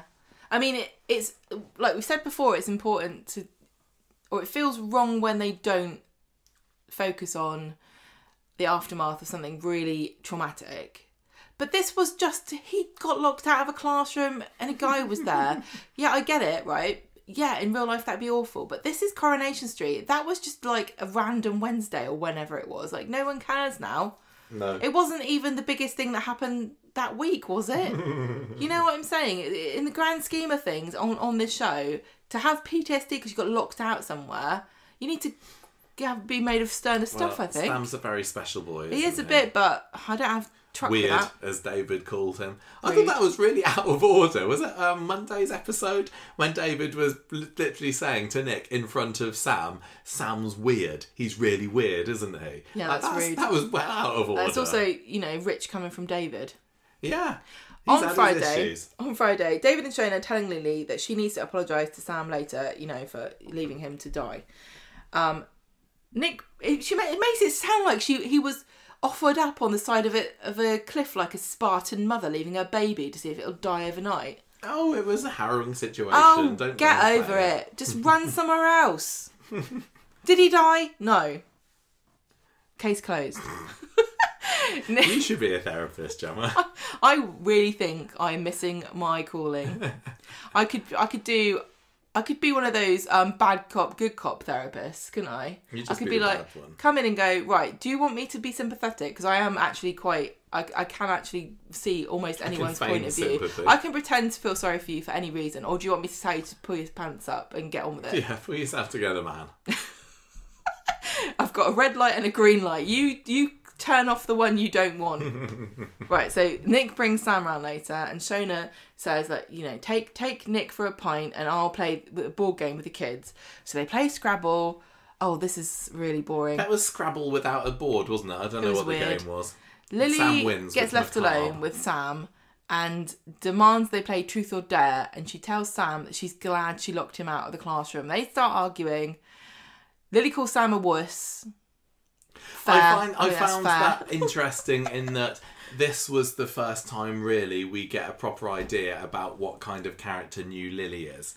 Because she'd not had a whole lot to do in her new guise up until this point. It's like, oh, is she going to be nice? Is she just going to be normal? Is she? But this is showing that she is definitely a bit bitchy and a cow. And I can kind of see the old Lily doing that a little bit, even though she's very, very different from the old Lily. But when you're this age and you have relatives that are similar age to you, you are bitchy to them, aren't you? Like kids are horrible to each other. I remember being horrible and having people be horrible to me.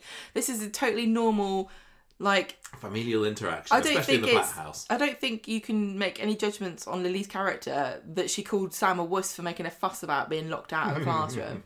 So David and Nick are in the pub talking about conspiracy theories and owls. Oh yeah, that was the. It was so long since we watched that now. That was when they try and impress Nina with a story about owls, and they're like, "You're into owls, aren't you?" And she's like, "Bats."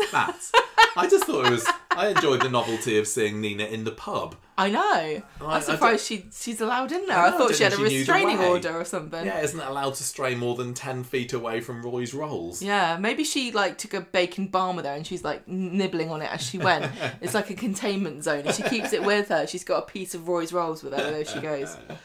Or is she a vegetarian? Oh, but maybe, who knows? Well, she can lick the ketchup.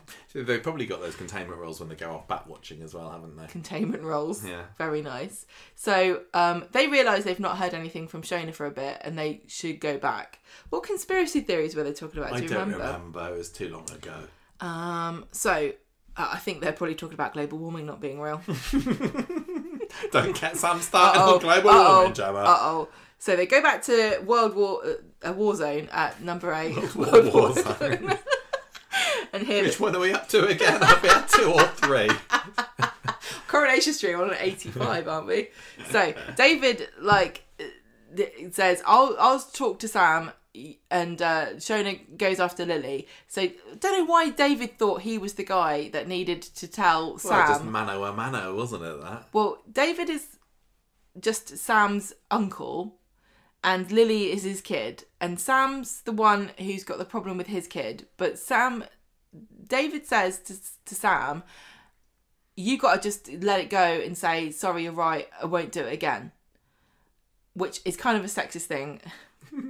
Because he's like, any time a woman's mad at you, just say, sorry, you're right, I won't do it again. And they shut up. Yeah, that's not and Sam's like, no, I'm not going to go along with your patriarchal views of the relationship between man and woman. And also, I'm not in a relationship with Lily, so I don't have to apologise for anything. And David says that just make peace with her. It's going to be so much better if you do. So he does. So he does by inviting her to Eco Summer Camp, which I think is not making peace with anybody. I think that's a way of throwing somebody under the bus. I see. Lily doesn't strike me as the sort that would get that excited about an Eco Summer Camp.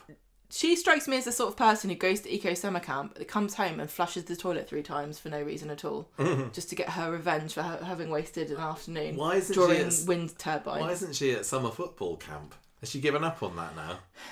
Especially considering that the Lionesses have just won the World European Euros, Cup. Yes. We're the world champions of Europe now, thank you very much. And it's only the women, not you men. You're not involved in this. It's our victory, okay? I watched that in France. I had to watch it with French commentators, and it was hilarious hearing some of the things that we're saying. Like, one of the things they said was, this is a habitual situation for the English.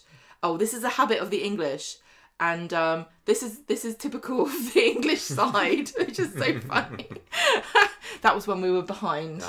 Yes. It was quite spectacular, that match. Did you guys watch it? Michael didn't. I didn't know. I was too busy. I don't know what I was doing. I wasn't doing that. No. Right, so on Monday, Toya and Nick, Shona and David in the bistro talking about the kids being at summer camp, and Toya's trying to get Shona to get to realise that the environment is quite important, but nobody cares. I kind of get I get the joke, but it is quite tiresome that everyone makes fun of the characters that are really talking about the things that are really actually important. The question is, have they ever done an interesting story about the environment? Yes, they have. They had the Emily Up a Tree.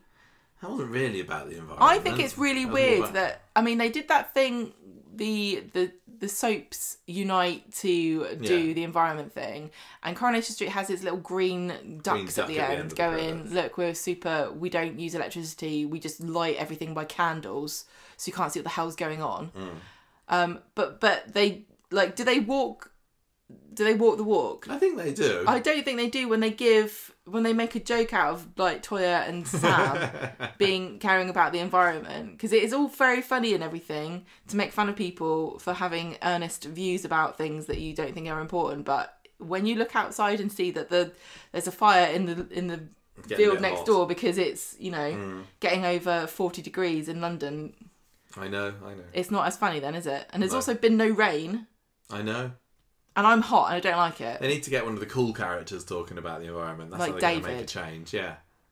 Well, why don't you just make Sam and Toya cool? They are cool. I think Okay, cool. so it looks like Sam and Lily have made up, but have they really? No.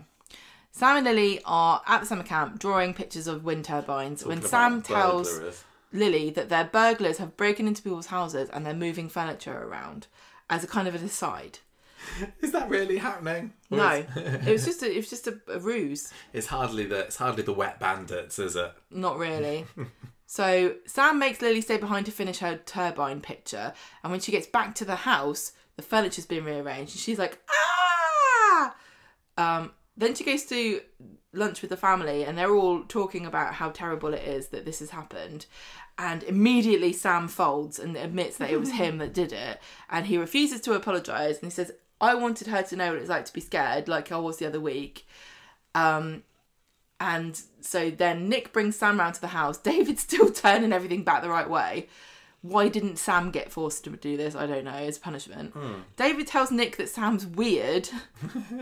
And then Sam has a panic attack because being called weird by David Platt apparently is psychologically traumatising. Sorry, if your uncle is calling you weird, that's so harsh. That would really, David has got honestly, no excuse for that. I know that they're making a big deal about this, you know, school shooting that never happened.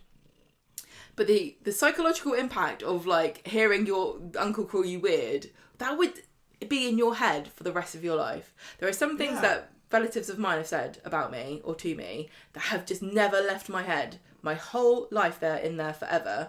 And no matter how nice or good or whatever or achievements you ever make following that, it will never be erased. David just seems to get away with it, though, David's just an arsehole to everybody. There's no consequences for that for David. But yeah, I don't think, though, that really would cut the mustard as a soap magazine cover. Like, David calls Sam weird. Shocker. But that really would stick with you. Anyway.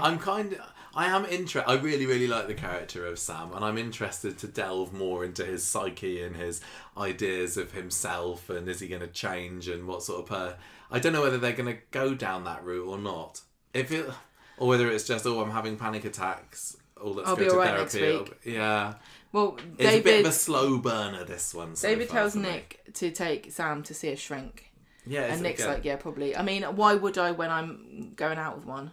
Don't send them to that dodgy shrink that's possibly in league with the criminals of Weatherfield Prison, though. No. Take him to the other one. Yeah.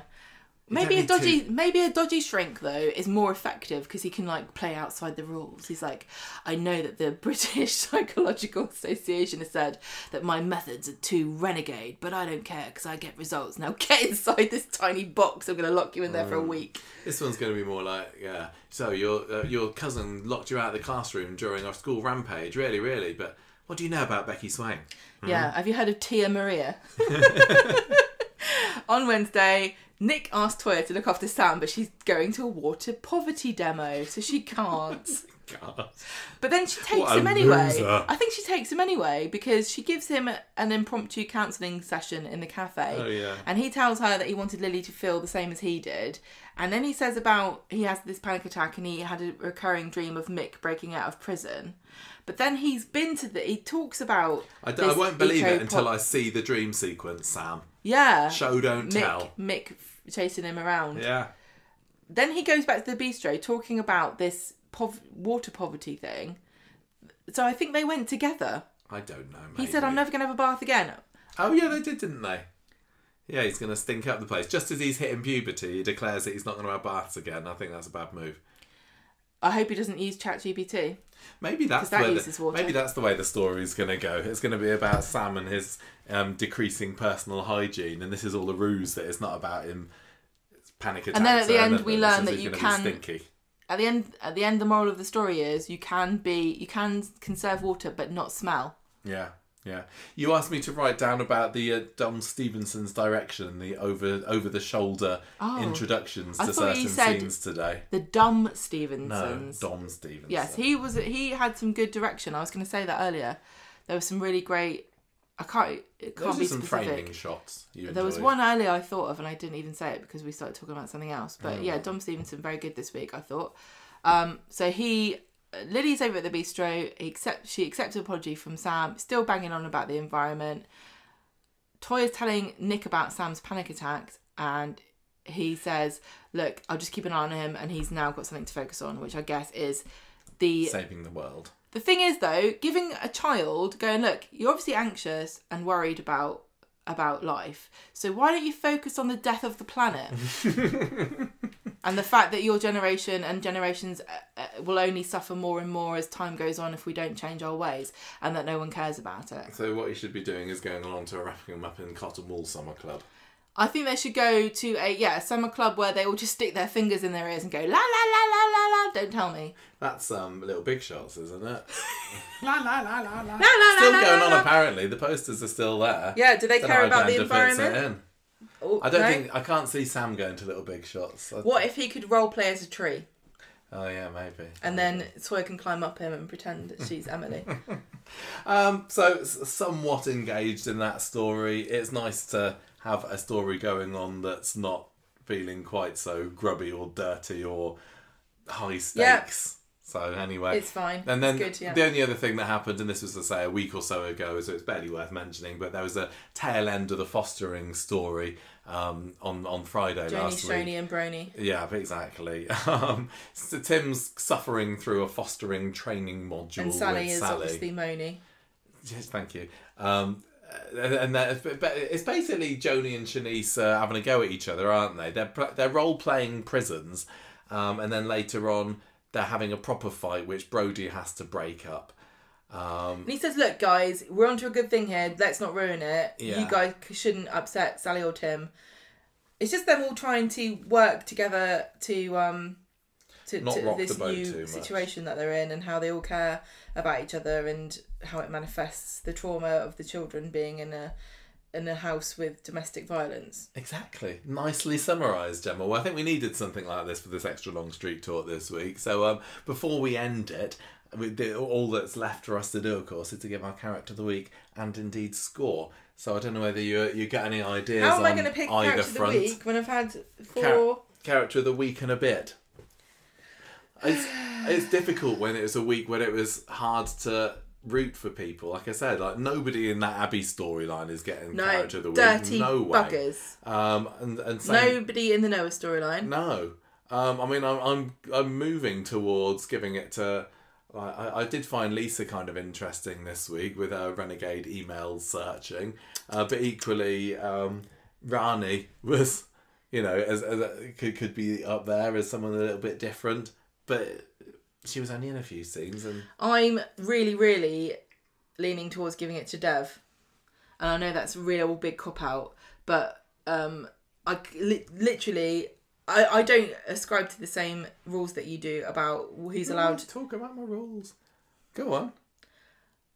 I will pick whoever I think was the most entertaining, whether they're naughty or not. But I didn't really like anybody's actions in the two major storylines. And then when we got to the Baileys, they were all just acting like they had, what's it called? Dementia. Lobotomies. You had one yourself. So you going for Dev?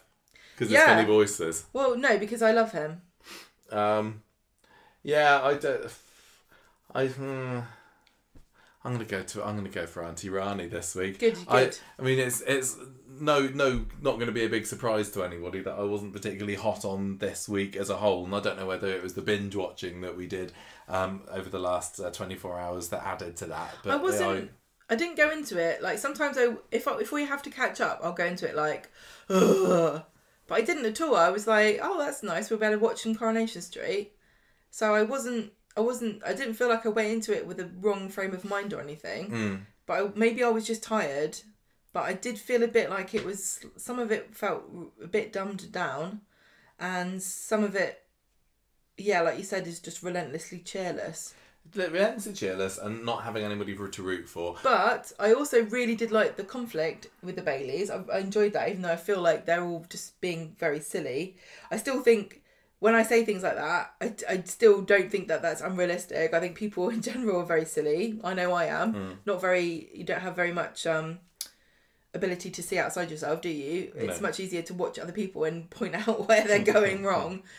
So that from that perspective, I don't think it's unrealistic. I liked the Swala stuff. I enjoyed the Dev stuff. I'm giving this week's Coronation Street 2.5 Nintendo DS's floating down the river out of 5. Which river do you think it was? Oh, I didn't know whether, is it the Ganges? I don't know where it was. Or was it the Irwell? I don't know. one or the other. Both beautiful in their own way. Yeah. Both also probably got a few trolleys. What about you? I'm going to give this, it only just gets 3 Platt Whites. Because I think they've given up on Platt Chat because we mocked them too much, but I don't mind the introduction of Platt White. Oh, I was going to score this about Manscaped private bits, but I've lost my chance now because that was a funny little conversation that Dev was having with Ardy. Anyway, that was this week's and a bit Coronation Street. Oh, David's conspiracy was about air fryers and how they're suddenly everywhere. Oh yes, it was, wasn't it? You're Yeah. right. Yeah, that was this week's Coronation Street. I'm hoping for better next week, but we'll see, won't we? It's going through a bit of a slump at the moment. That's certainly. Some people say. Some people might suggest that, but we are just here to add our commentary on a week-by-week basis, and I will always start afresh and hope for good things for next week's Coronation Street. But yeah, that is it for Street Talk.